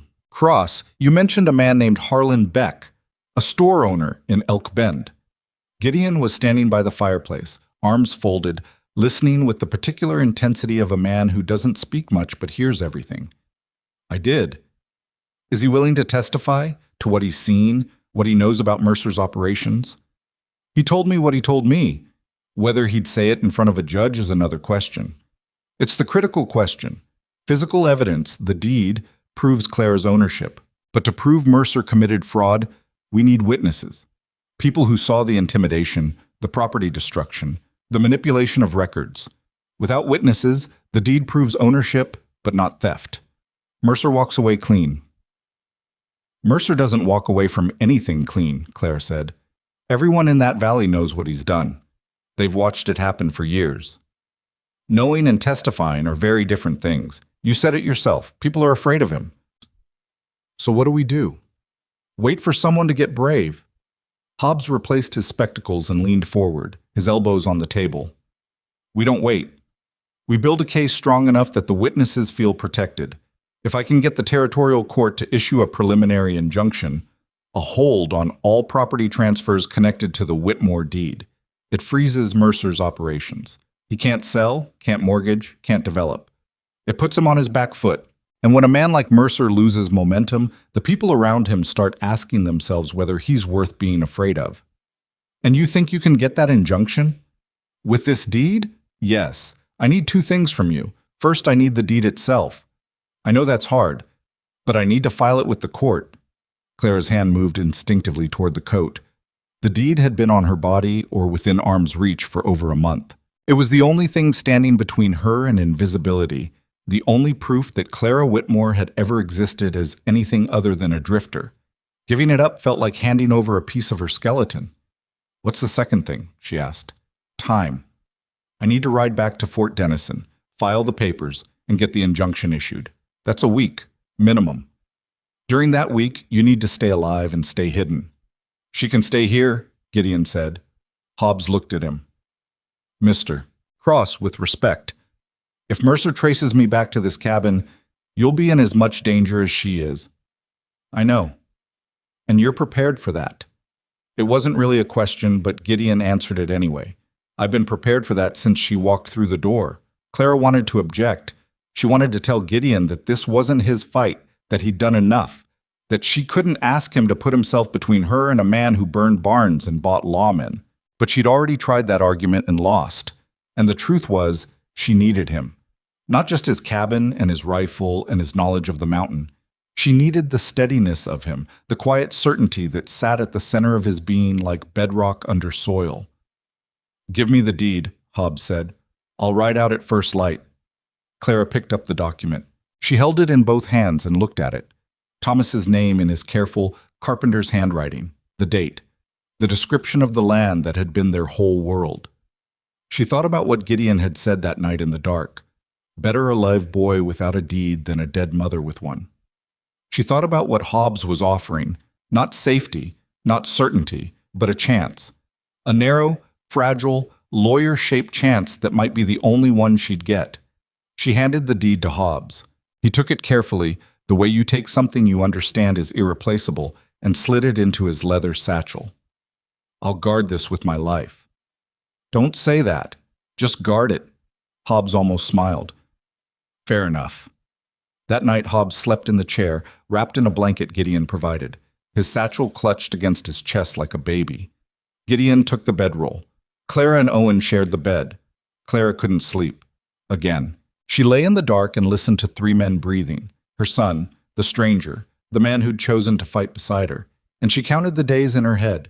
7 days for Hobbs to reach Fort Denison and file. Another 7 for the injunction to be issued and word to reach Elk Bend. 14 days minimum. 2 weeks of hiding, of waiting, of watching the tree line for riders. 2 weeks was a lifetime on the frontier. Things could change in 2 hours, let alone 2 weeks. She closed her eyes and tried to calculate how many ways this could go wrong. She stopped counting at 11. Hobbs left at dawn, riding east with the deed in his satchel and Clara's future in his hands. She stood on the porch and watched him go, his dark town coat vanishing into the white landscape like a crow disappearing into fog. He was a poor rider, and the trail was rough, and there were 100 things that could go wrong between here and Fort Denison, and Clara felt each one of them settle into her chest like stones dropped into a well. Gideon stood beside her. "He'll make it. You don't know that. He made it here, and that was uphill." Clara turned and went inside. She didn't want Gideon to see her face, because her face was doing things she couldn't control. Twitching, crumpling, rearranging itself into expressions that she didn't choose and couldn't hide. She sat on the bed and pressed her palms against her eyes until the pressure made spots of color bloom in the darkness. "Clara." She didn't answer. "Clara, look at me." She lowered her hands. Gideon was crouching in front of her, eye level, close enough that she could see the flecks of amber in his otherwise dark eyes. "We've done what we can do from here," he said. "The rest is Hobbs's job. Our job is to wait and be ready." "Ready for what?" "For whatever comes, good or bad." "What if bad comes first?" "Then we deal with bad, same way we've been dealing with everything else. By the skin of our teeth? Has it worked so far?" Clara looked at him. His face was serious, but there was something behind it. Not humor exactly, but something related, a refusal to be crushed, a stubbornness that expressed itself not as bravado, but as steady, immovable presence. "Yeah," she said. "So far it's worked." "Then we keep going." The days that followed were the longest of Clara's life, and she'd already lived through some long ones. Each morning, Gideon went out at first light to check the perimeter, the ridge, the trails, the tree line. And each morning he came back with the same report. Nothing. No tracks, no riders, no smoke on the valley floor. The world was locked in the deep freeze of late winter, motionless and white, as if the land itself was holding its breath. Clara's knee continued to improve. By the 5th day after Hobbs left, she could walk the length of the cabin without limping, and by the 7th day she was making short trips outside, to the woodpile, to the well, once to the edge of the clearing where she stood among the pines, and looked down toward the valley and tried to imagine what was happening beyond her sight. Was Hobbs in Fort Denison? Had he filed the papers? Was a judge somewhere reading her story, holding her deed, deciding whether the Whitmore family deserved justice? Or had the letter gone astray? Had Hobbs been stopped on the road? Had Mercer's reach extended even to Fort Denison, where Clara had imagined, well, perhaps naively, that the law still functioned as something other than a tool for the powerful? She didn't know. She couldn't know. And the not knowing was worse than any of the other hardships she'd endured because it gave her imagination room to work. And her imagination, she was discovering, was not her friend. Owen, meanwhile, was thriving in the strange way that children can thrive even in the middle of catastrophe. He followed Gideon everywhere, to the woodpile, to the trapline, to the creek where Gideon cut a hole in the ice and pulled out trout that were slow and stupid with cold. He asked endless questions. Why do fish live in cold water? How do you know which way is north? What happens to snow when it melts? Does it remember being a cloud? And Gideon answered each one with a patience that Clara had never seen from the man before. Not tenderness, exactly. Something more fundamental. A willingness to take the boy seriously, to treat his curiosity not as a nuisance but as something valuable. One afternoon, Clara watched from the window as Gideon showed Owen how to read tracks in the snow. "This one's a rabbit," Gideon said, pointing. "See how the back feet land in front of the front feet?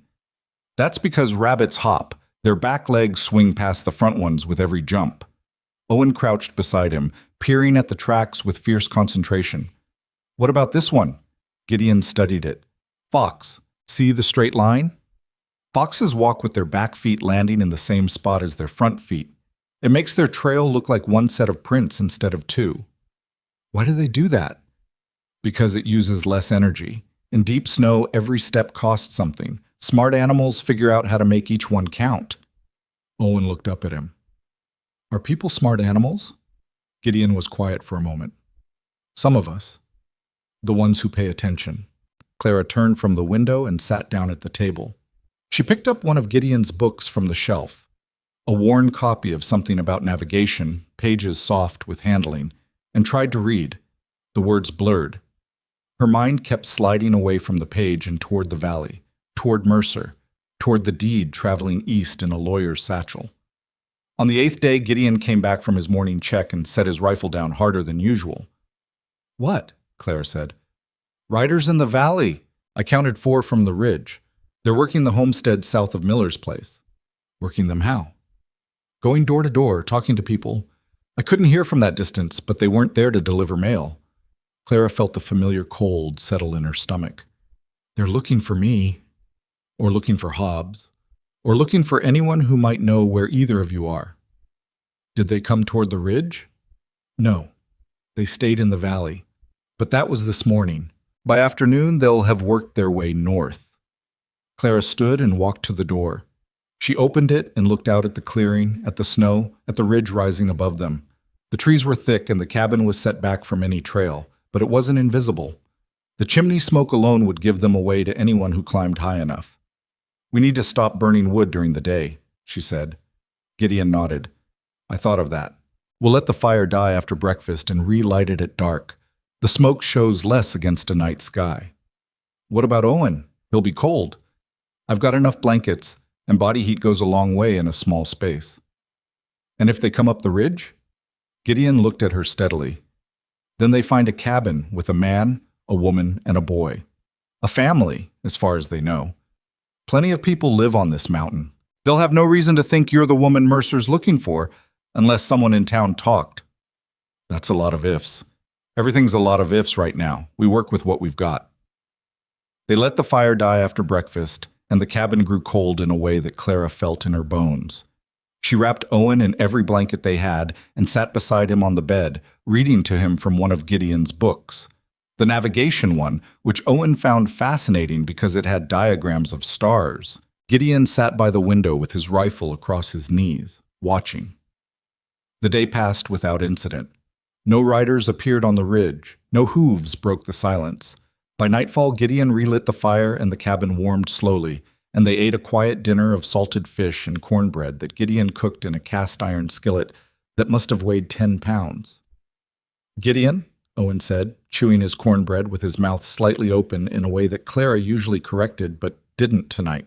"If the bad men come, what do we do?" The question hung in the air. Clara looked at Gideon. He set down his fork and looked at Owen the way he always looked at the boy. Directly, without condescension, with that particular gravity that said whatever answer he gave would be the truth. "If anyone comes to this cabin," Gideon said, "you stay behind your mama. You don't talk. You don't move. You let the grown-ups handle it." "But what if they try to hurt Mama?" "Nobody's going to hurt your mama." "You don't know that." Gideon paused. He glanced at Clara, and she saw him weighing honesty against comfort, trying to find the version of the truth that a 6-year-old could carry without breaking. "You're right," he said. "I don't know that for certain. But I know this. I'm here, and I'm not leaving, and anyone who wants to hurt your mama is going to have to get past me first. And I'm very hard to get past." Owen looked at him for a long time.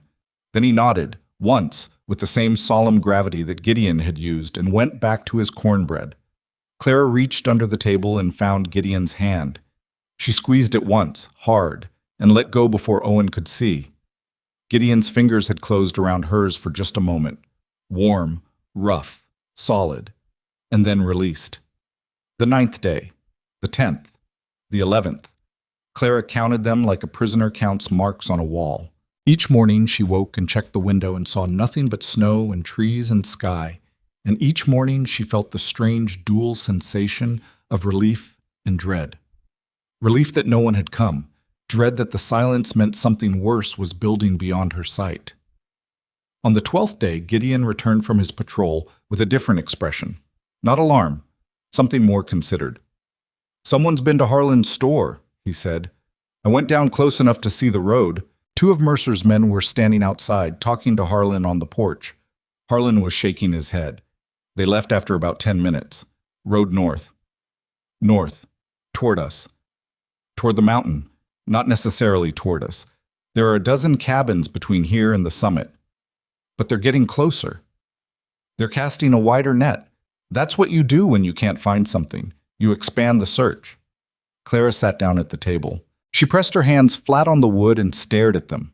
Her nails were ragged, her skin cracked from cold and work. These were not the hands of the woman who'd served Sunday dinner on her ranch and argued about paint colors for the bedroom and planted sunflowers along the fence because Thomas said they made the place look like home. These were the hands of a fugitive, an animal being hunted across its own territory by a predator too powerful to fight and too persistent to outrun. "What day is it?" she asked. 12 days since Hobbs left. He should have filed by now. Should have, if the roads were clear and nothing went wrong. If. Clara looked up at Gideon. He was standing by the door, his coat still on, snow melting on his shoulders. His face was set in that expression she'd come to recognize, calm on the surface, calculating underneath. He was running scenarios in his head, measuring risks, plotting contingencies. He did it the way other men did arithmetic, steadily, methodically, without apparent emotion. "We can't just sit here forever," she said. "We can sit here as long as it takes." And if Hobbs failed, if the court rejected the filing, if Mercer got to him first, then we figure out the next thing. What is the next thing? I don't know yet, but there's always a next thing. Quitting's the only dead end. Clara wanted to scream, not at Gideon. He was being rational, and his calmness was probably the only thing keeping her from flying apart at the seams. She wanted to scream at the situation, at the injustice of it, at the fact that she was hiding on a mountain while a man who'd stolen from her and terrorized her neighbors walked free in the valley below, eating hot meals in her house, sleeping in her bed, counting her cattle. "I hate this," she said. It came out quieter than she'd intended, almost a whisper. "I hate being helpless." "You're not helpless. You wrote that letter. You turned over the deed. You set this whole thing in motion. That's not helpless. That's fighting with the tools you have." "It doesn't feel like fighting. It feels like hiding." Sometimes they're the same thing. Owen walked over from the bed and put his hand on Clara's arm. Mama, are you sad? Clara looked at her son. She wanted to lie to him. She wanted to say no, everything's fine, Mama's just tired. But she'd been lying to Owen for weeks, and the lies were getting heavier, and her arms were getting weaker. Yeah, baby, she said. I'm a little sad. Because of the bad man? Because I miss our home. Owen climbed into her lap. He was getting big for laps, all elbows and knees, but she held him anyway, and he put his arms around her neck. Gideon's going to help us, he said. He promised. Clara looked over Owen's shoulder at Gideon, who was watching them from the doorway with an expression that she could only describe as pain. Not physical pain. The deeper kind. The kind you carry when you see something you lost reflected in something you're afraid to want again. He did, Clara said. He keeps his promises. On the 13th day, the frontier came to them. Clara was inside with Owen, teaching him letters by scratching them on a piece of wood with a nail, when Gideon appeared in the doorway and said one word. Riders. She was on her feet immediately. Rifle. Owen behind the bed. Window.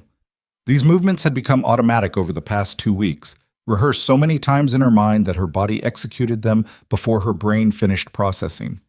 Through the glass, she could see 3 men on horseback at the far edge of the clearing. They had stopped just inside the tree line, their horses stamping and blowing in the cold. One of the men was large, heavy through the shoulders and gut, sitting his horse with the entitled ease of a man accustomed to being in charge. The other 2 flanked him, younger, leaner, each with a rifle resting across the pommel of his saddle. Clara's blood went cold. She didn't need to see his face clearly. She knew the way he sat a horse. She knew the tilt of his hat. That's Mercer, she said. Gideon was beside her at the window, his rifle in his hands.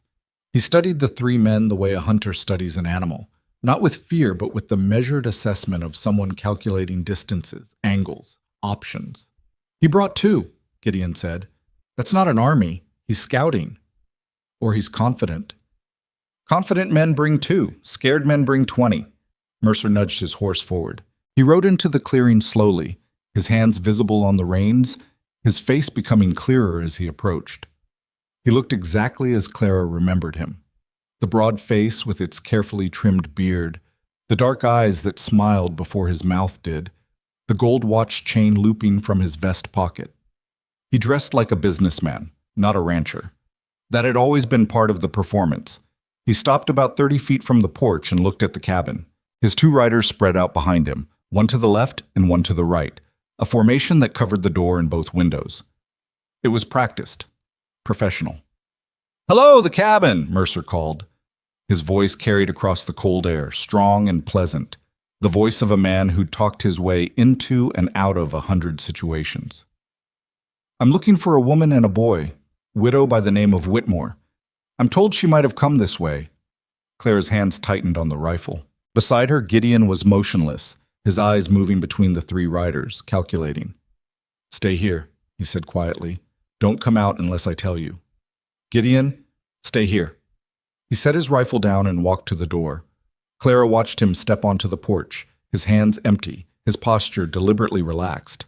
He pulled the door nearly shut behind him, leaving just enough gap for Clara to see through. "Help you?" Gideon said. Mercer looked at him. Clara saw the moment of appraisal.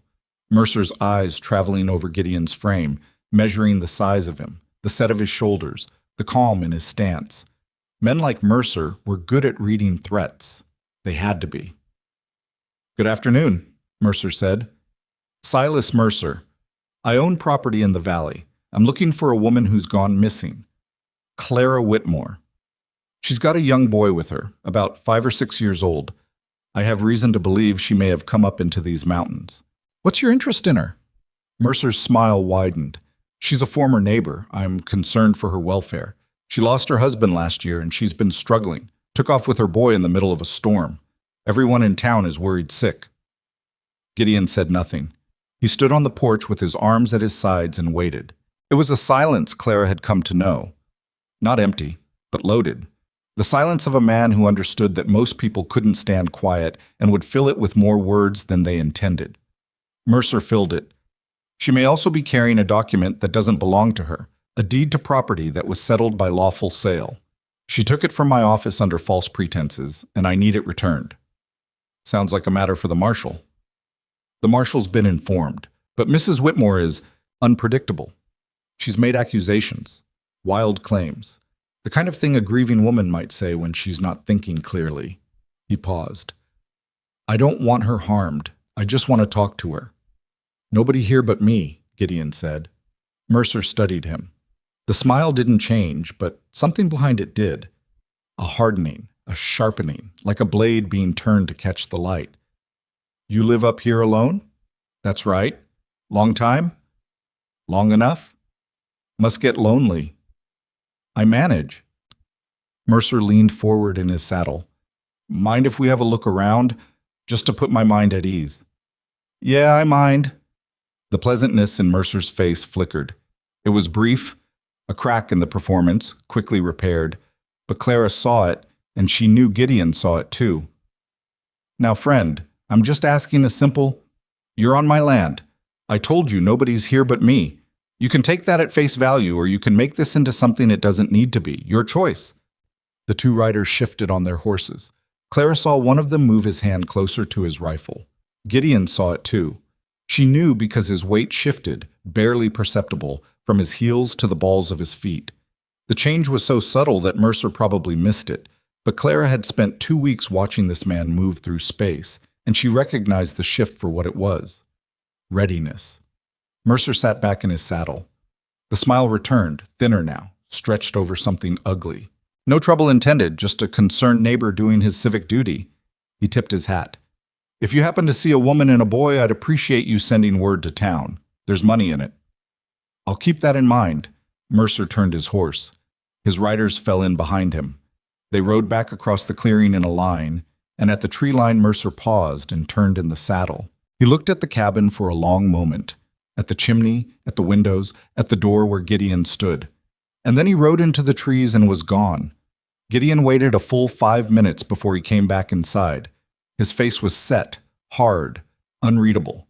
He picked up his rifle and checked the action, then moved to the window and watched the tree line. He knows, Clara said. He suspects. He doesn't know. He'll come back. Probably. With more men. Almost certainly. Clara sat down on the bed. Her hands were trembling and she clenched them in her lap, willing them to stop. Owen was pressed against the wall behind the bed frame, his face white, his eyes enormous. Owen, she said, come here. He crawled out and into her arms. She held him tight, too tight probably, but he didn't complain. She could feel his heart hammering against her ribs. Was that the bad man? He whispered. Yeah, baby, that was him. He talked nice. Some people do that, but he's not nice. No, he's not. Gideon turned from the window. He'll need to go back to the valley for more men. That's at least a day, probably 2. He won't come up this mountain with just 3, not after the way I turned him down. He knows something's off, and he'll want numbers. So we have 2 days, at most. And Hobbs? If he filed on time, the injunction could come through any day, but we can't count on that. Clara looked at Gideon. In the dim light of the cabin, with the fire dead and the cold pressing in through the walls, he looked like something carved from the mountain itself, rough, unyielding, rooted. But his eyes, when they met hers, were not stone. They were afraid. Not for himself, for her, for Owen, for the fragile thing that had grown between the 3 of them in this small room, this accidental family held together by crisis and proximity and something neither of them had named. What do we do? She asked. He was quiet for a moment. Then he said something she didn't expect. We stop hiding. What? Hiding was the right move when we had time. We don't have time anymore. If Mercer comes back with a dozen riders, this cabin becomes a trap. 1 door, 2 windows, no back way out. He'll surround us and we'll have nothing. So what are you suggesting? I'm suggesting we go to him. Clara stared at him. Go to Mercer. Go to Elk Bend. Walk into town in broad daylight, with witnesses, with people watching. He set the rifle on the table.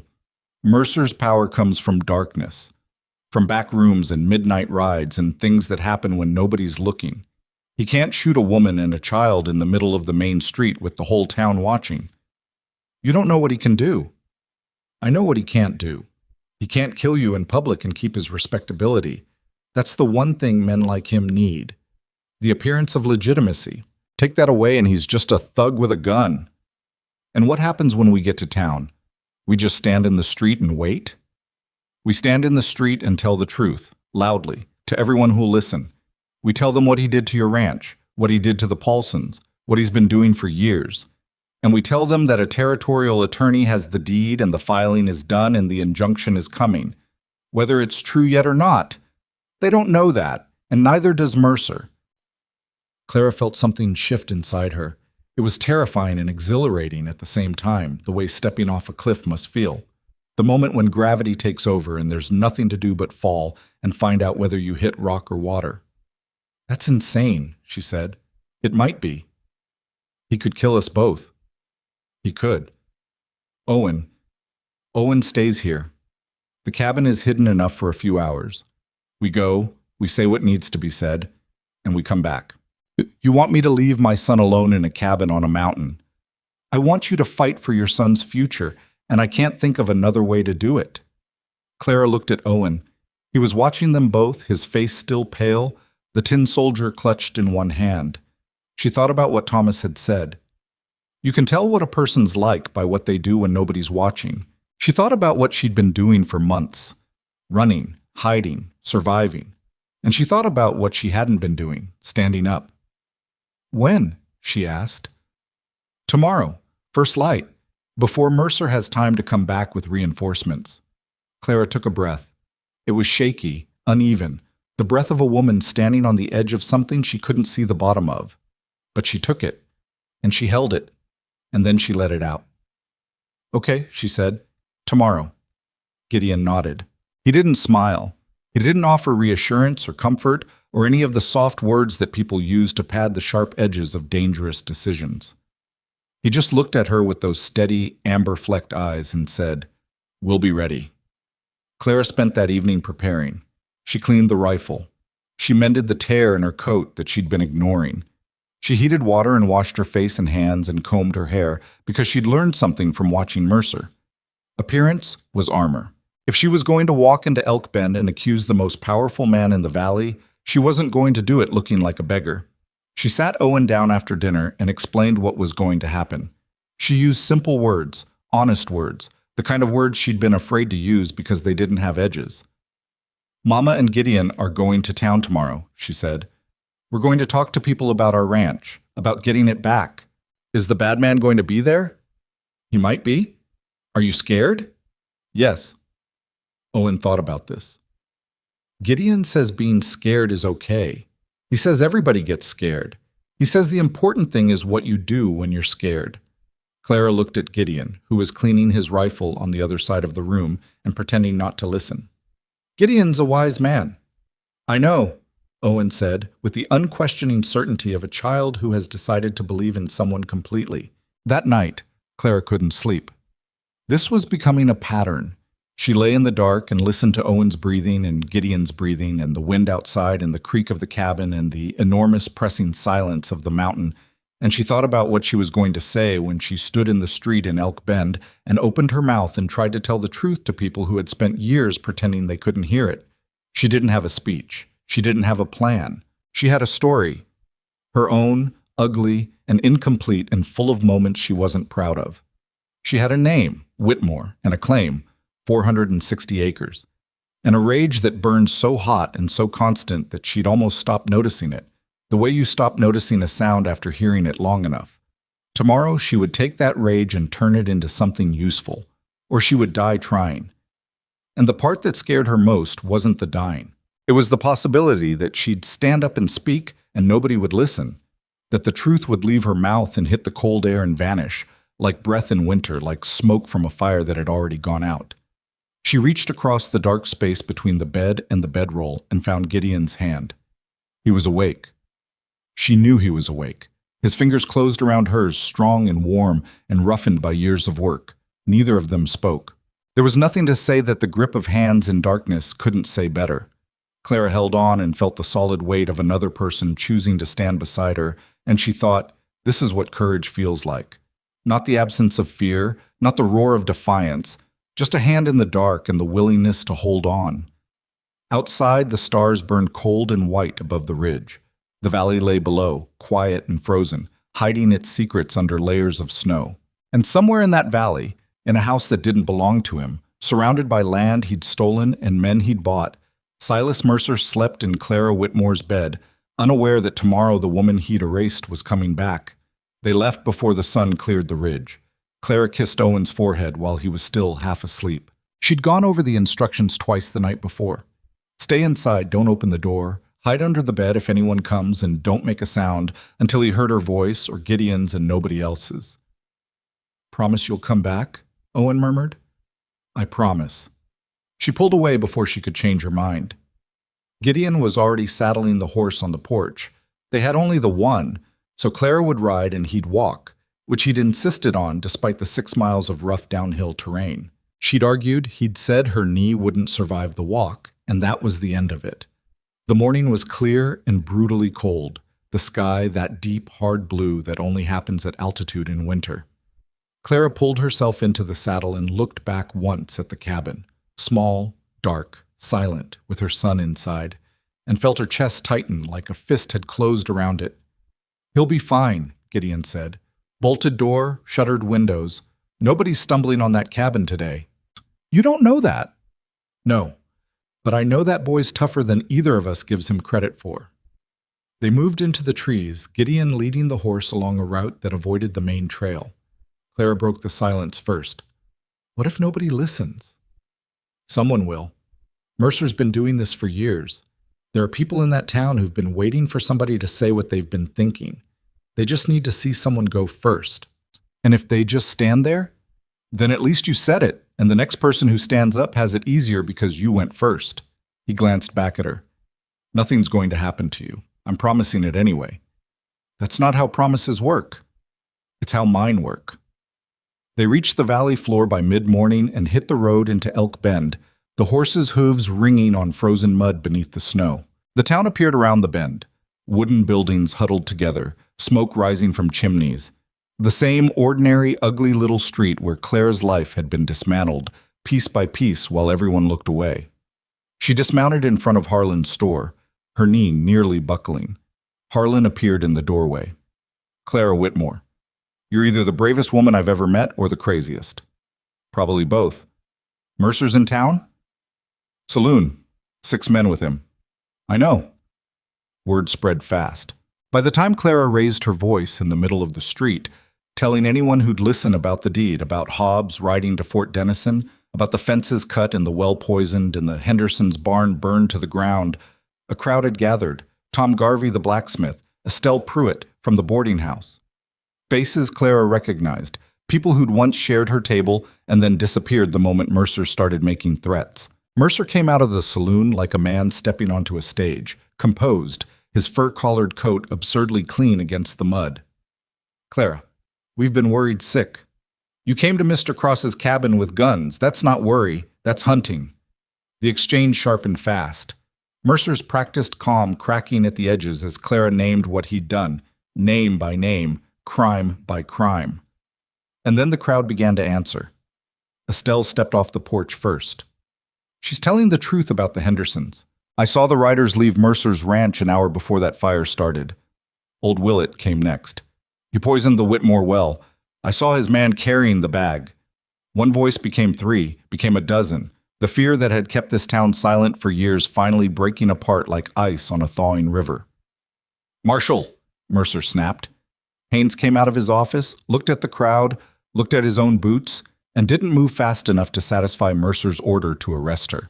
There's been a territorial filing, Gideon said, stepping forward for the first time. An injunction's coming. It freezes every transaction tied to the Whitmore land, including everything you've built on top of it, Mercer. Mercer's hand twitched toward his hip.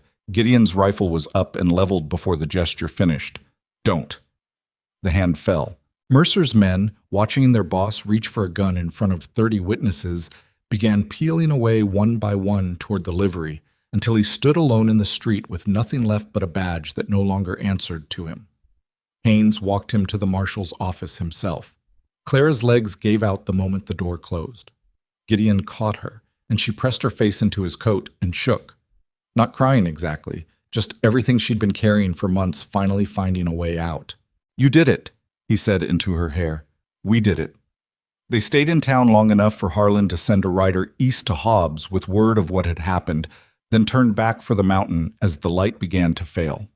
The ride-up was slower, quieter, the kind of silence that isn't tense but settled, like snow that's finally stopped falling. The cabin appeared through the trees in the last gray light. Gideon knocked, 3 raps, the way Owen always knocked, and called out that it was him, that Clara was home. The bolt scraped back. Owen stood in the doorway with the carved horse in one fist and tears on his face, and Clara was on her knees with her arms around him before she knew she'd moved. "You came back." "I told you I would." She held him too tight and too long, the way you hold something you almost lost, and told him in simple words what had happened in town. That people had listened, that the bad man wasn't going to hurt anyone anymore, that their house was coming back. Owen fell asleep against her chest within minutes, the carved horse pressed to his cheek. Clara leaned back against the cabin wall, exhausted in a way that went deeper than her body, and Gideon sat down beside her, not touching, but close, the way he'd settled into being close to her over these long, dangerous weeks.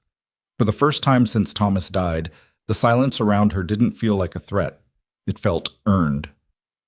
Franklin Hobbs returned 11 days later, and he didn't come alone. Clara heard the horses before she saw them, more than 2, more than 3. A small procession working its way up the mountain trail with the labored rhythm of animals carrying heavy loads through deep snow.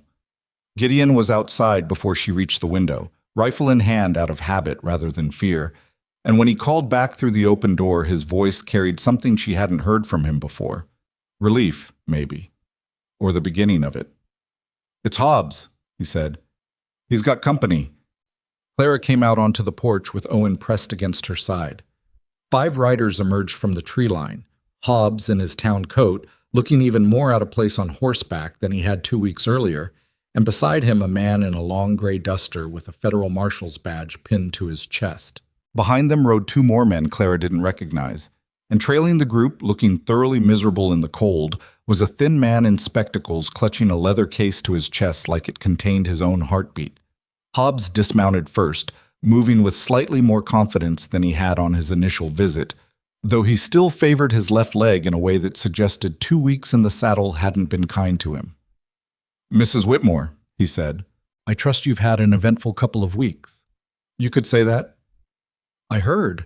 The whole territory's heard, actually. Word travels fast when a town stands up to a man like Mercer." He gestured to the marshal beside him. "This is Deputy Federal Marshal Cole Render. He's here because what happened in Elk Bend crossed from a local property dispute into something the territorial government takes very seriously: organized fraud, intimidation, arson. The injunction was issued 4 days ago. I rode straight here once it was signed."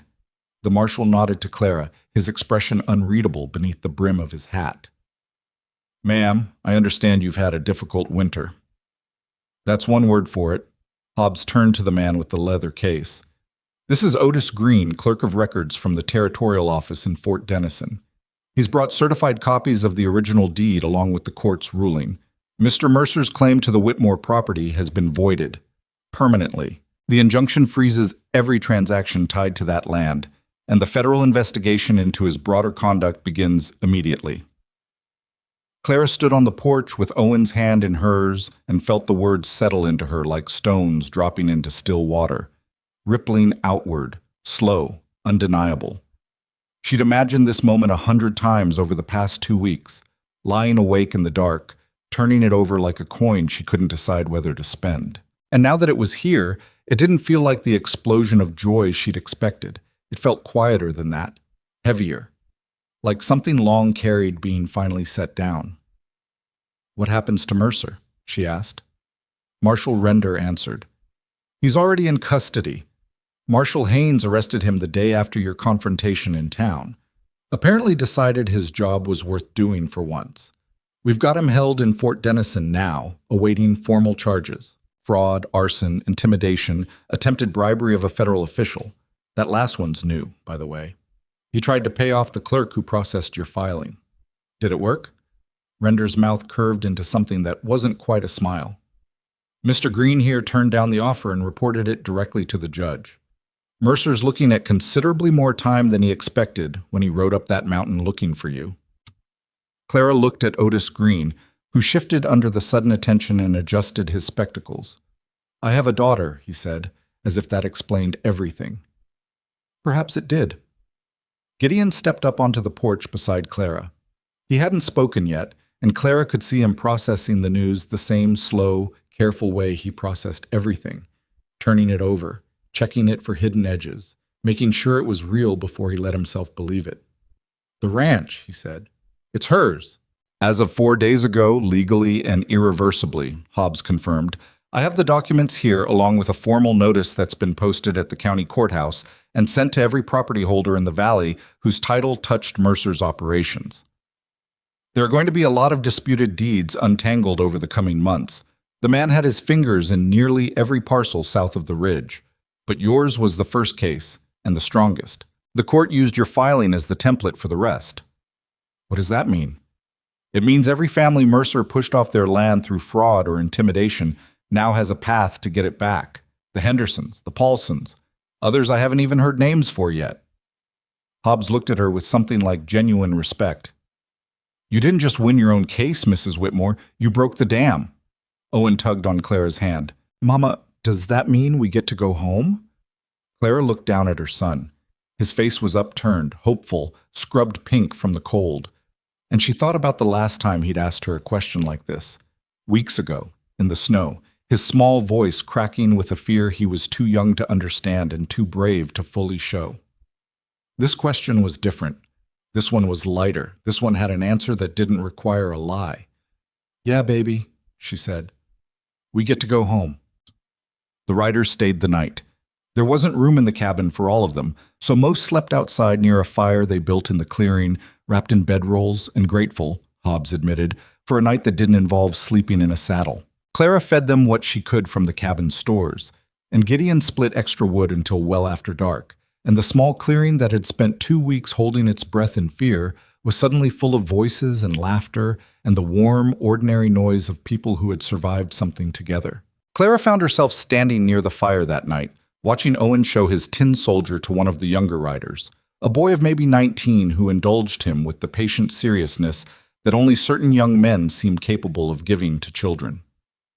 Gideon came and stood beside her, close but not touching, the way he'd settled into doing over the past weeks, a presence rather than a pressure. You did this, he said quietly. We did this. You wrote the letter. You stood in the street. You're the one Mercer wanted dead. I just walked beside you. Clara turned to look at him.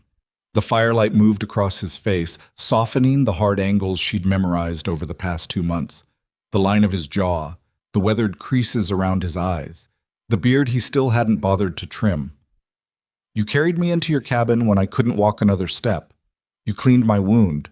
You taught my son how to read tracks in the snow, and how to swing a hatchet, and how to believe that grown men could be gentle.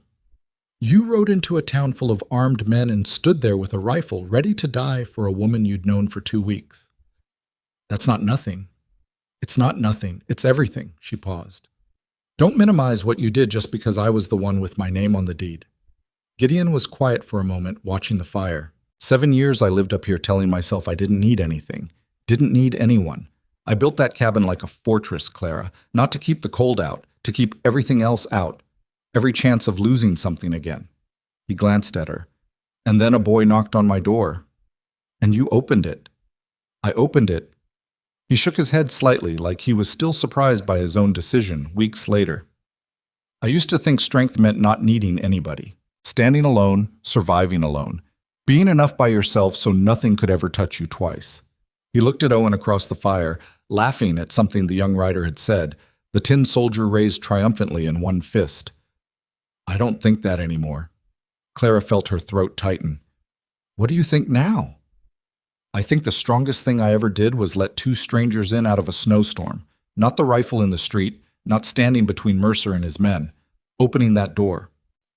He turned to face her fully. Strength isn't never needing anyone, Clara. It's choosing to need someone anyway, knowing what it might cost you, and doing it regardless. She didn't have words for that. She wasn't sure words existed that would have been adequate, so she reached out and took his hand, the way she had that night in the dark before they rode to Elk Bend, and he held it, and neither of them said anything else, because some things settle into a person more deeply when they're not spoken aloud. They just sit there, quiet and true, like roots finding ground. The riders left the next morning, Hobbs promising to handle the remaining paperwork and to send word once the formal title transfer was complete. Marshal Render shook Clara's hand before he mounted up. "You should know," he said, "what you did in that street, standing up, naming names, getting other people to find their courage. That's rarer than you think. Most folks just disappear quiet when men like Mercer come for them. You didn't disappear." "I almost did. More than once." "Almost doesn't count for much, ma'am. You're standing here. That's what counts." He rode out with the others, and the clearing fell quiet again. But it was a different quiet than before. Not the held-breath silence of hiding, but the settled hush of a place where danger had finally passed through and moved on. It took another 3 weeks before Clara could return to the ranch. The legal transfer had to clear formally, and her knee, though much improved, still wasn't strong enough for the work that waited there. Fences to repair, a house that had sat empty and half ransacked by Mercer's men during the months she'd been gone, a well that needed to be tested and likely redug after the poisoning. Gideon insisted on coming with her, and this time Clara didn't argue, because arguing against the thing you actually wanted felt like its own kind of foolishness. They rode down out of the mountains on a morning in early March, when the worst of the winter had finally begun to loosen its grip. The snow was still deep in the high passes, but lower in the valley, dark patches of mud had begun to show through, and the air carried that particular sharpness that comes just before a thaw. Not warm yet, but no longer entirely cold either, the smell of change riding on the wind. The ranch looked smaller than Clara remembered. That was the first thing she noticed, riding up the long approach with Owen seated in front of her and Gideon beside them on his own horse. The house sat where it had always sat, weathered gray clapboard with a sagging porch roof that Thomas had been meaning to fix the year he died, and the barn beyond it stood with one door hanging loose on its hinges, evidence of Mercer's men having gone through the property without much care for what they left behind. "It's ugly," Owen said, with the blunt honesty of a child who hasn't yet learned to soften the truth. "It needs work," Clara agreed, "but it's ours." She dismounted slowly, her knee aching from the ride, and walked up to the front door. The lock had been broken at some point, kicked in, probably, during one of Mercer's searches for the deed, and the door hung slightly crooked on its frame. Inside, the house smelled of dust and mouse droppings and months of neglect.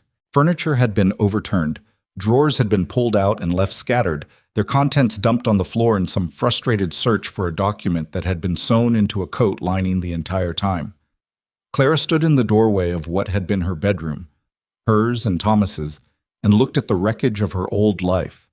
The bed frame was still there, though the mattress had been slashed open, probably in case the deed was hidden inside. A photograph of Thomas, the one taken the year they married, lay face down on the floor, the glass cracked across his smiling face. She knelt and picked it up. Her hands were steady. That surprised her. She'd expected this moment to break her, expected to collapse into the kind of grief that had nearly swallowed her whole in the months after he died.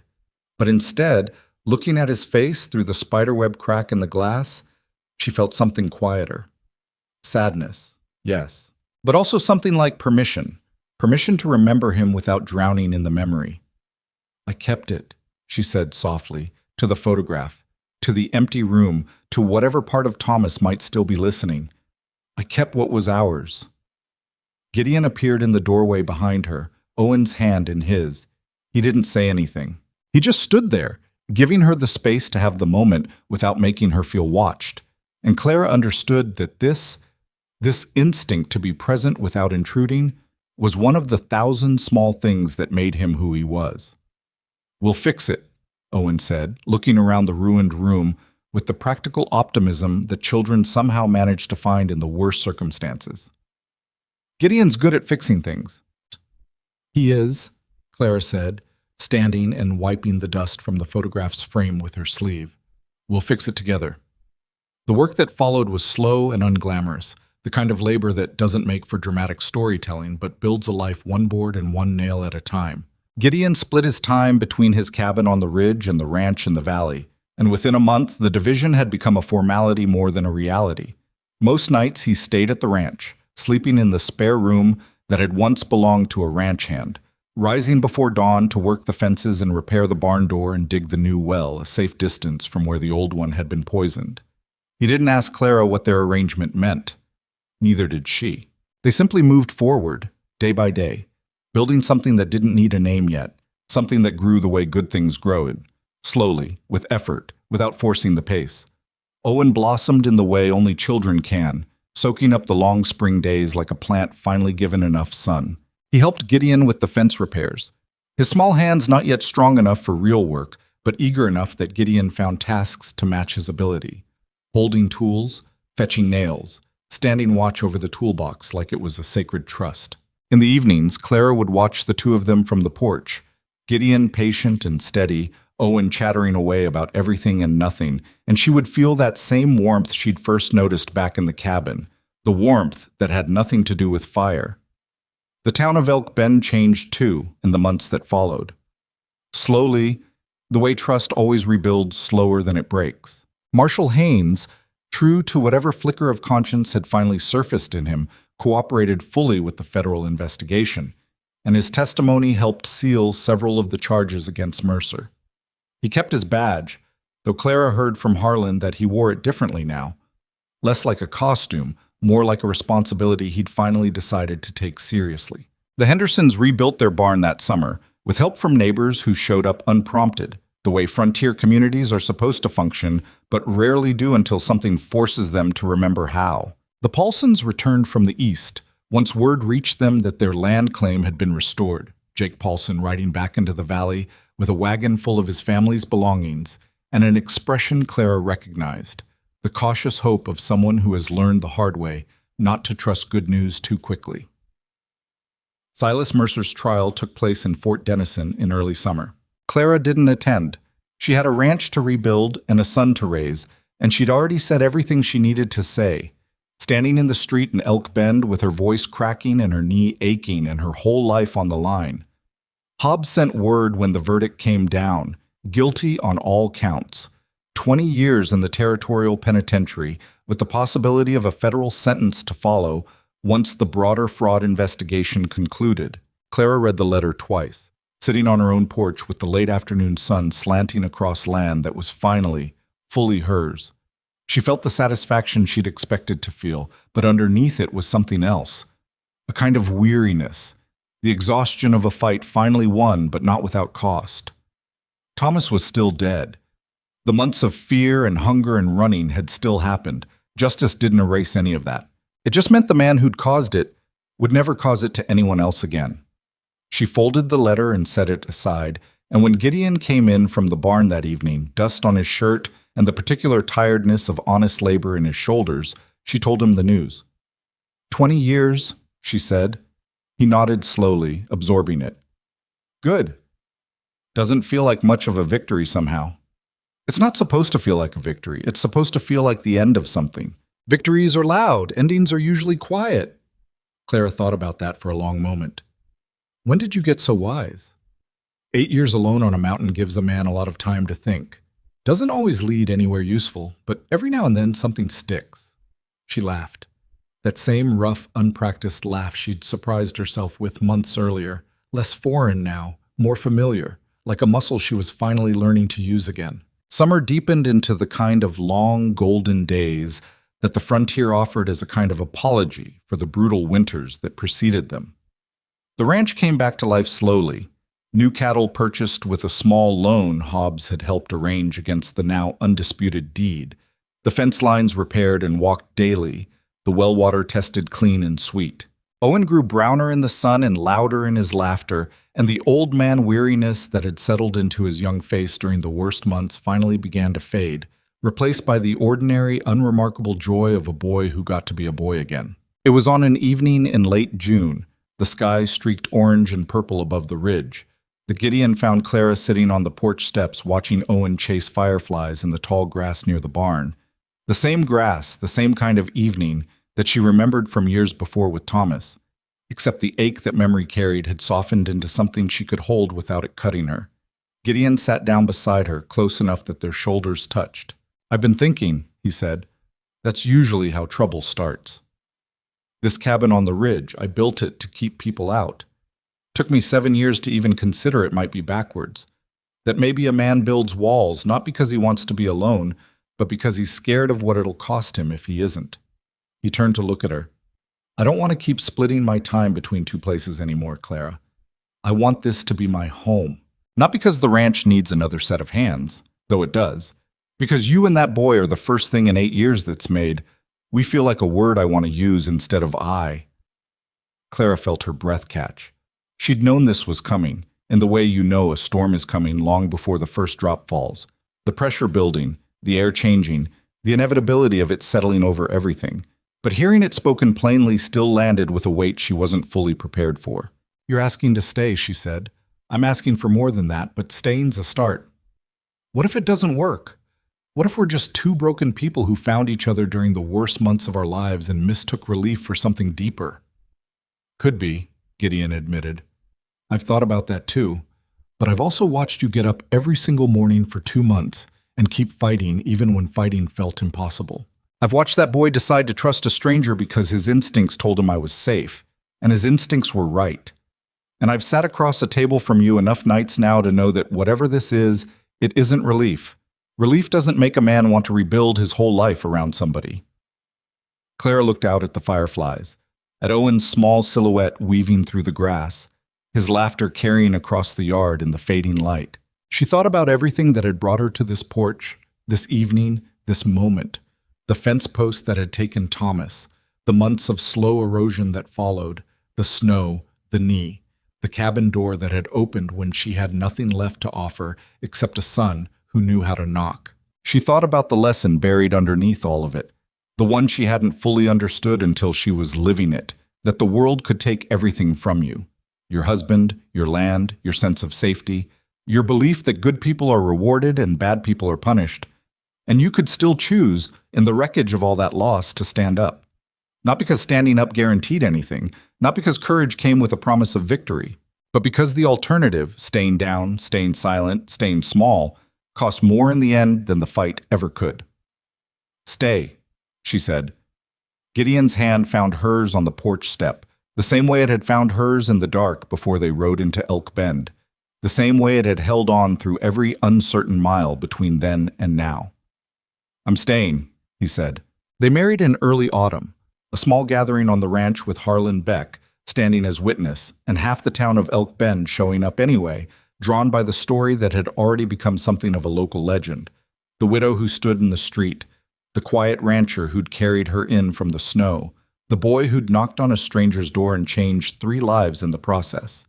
Estelle Pruitt brought a cake. Tom Garvey forged a small iron weather vane shaped like a horse as a wedding gift, a quiet nod to the carved wooden one that still sat on Owen's windowsill, worn smooth now from years of handling. Owen stood beside them during the ceremony, dressed in clothes that actually fit him for once, holding both their hands at different points, like he couldn't decide which one needed him more. When the brief ceremony ended and the modest celebration began, he found Gideon near the barn and tugged on his sleeve. "Does this mean you're my papa now?"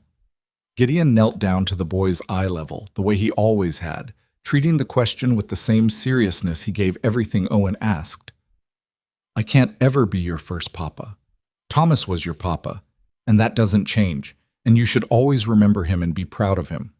Owen nodded, listening. "But if you want," Gideon continued, "I'd be honored to be the papa who's here now. The one who teaches you to read tracks and split wood and stand up for what's right, the way I expect your first papa would have wanted somebody to do if he couldn't be here to do it himself." Owen threw his arms around Gideon's neck, and the big man who had spent 7 years convincing himself he needed nothing from anyone held on tight. His eyes closed, his face pressed against the boy's hair, and Clara watched from a few feet away with tears she didn't bother hiding. The seasons turned, the way seasons do, indifferent to human joy or grief, simply moving forward because that's what time does. The ranch prospered modestly. Not the fortune Mercer had built on other people's suffering, but something steadier, something earned. Cattle multiplied. Fences held. The well ran clean. And every spring, sunflowers came up along the fence line, planted the first year by Thomas, and tended every year since by Clara, a small ritual of memory that Gideon never once suggested she abandon. Years later, when Owen was old enough to understand the full shape of what had happened that winter, the fraud, the fear, the deeds sewn into a coat lining, the man who'd nearly destroyed 3 lives before losing his own freedom in a Fort Denison courtroom, he asked his mother why she'd kept fighting when it would have been so much easier to simply disappear, to take a new name in a new town and never look back. Clara thought about the question for a long time before answering, because it deserved more than a quick response. Because disappearing doesn't actually make you safe, she said. It just makes you smaller. And smaller doesn't protect you from men like Mercer. It just makes you easier to forget, easier to push aside, easier to erase. The only thing that ever actually stopped him was people refusing to stay quiet. Me, first. Then Harlan. Then Estelle and Tom and all the others who'd been carrying the same fear I had, just waiting for someone to go first. Were you scared? Every single day. Fear never really left, Owen. I just stopped letting it make my decisions for me. She looked across the yard to where Gideon was working the fence line. The same steady rhythm he'd kept for years now. The rhythm of a man who'd finally found something worth staying still for. Courage isn't the absence of fear. It's choosing to do the right thing anyway, even when your knees are shaking and you don't know if you'll survive it. That's the only kind of courage that actually exists. Anybody who tells you different is selling something. Owen considered this with the same thoughtful gravity he'd carried even as a small boy, the gravity that had first caught Gideon's attention all those years ago on a snow-covered porch. "I'm glad you didn't disappear," he said. "Me too, baby." Clara reached out and pulled him into a hug, the way she had 100 times before, in a cabin on a mountain, in a house being rebuilt board by board, in a life that had nearly ended in the snow and instead had grown into something whole. Me too. The frontier remembered them in the way frontiers remember things, through stories told at firesides, through the slow accumulation of legend that grows around ordinary people who did one extraordinary thing when it mattered most, not as victims of what they'd lost, but as proof of what could be rebuilt. A widow who refused to vanish, a solitary man who chose to need someone again, a boy who knocked on a door in a blizzard and, without knowing it, knocked open 3 locked hearts at once. And on the ranch that bore their name, through every winter that followed and every spring that came after it, the sunflowers kept growing along the fence line, stubborn, golden, turning their faces toward whatever light the day offered, the way the people who tended them had learned, against every hardship the world had thrown at them, to do the same.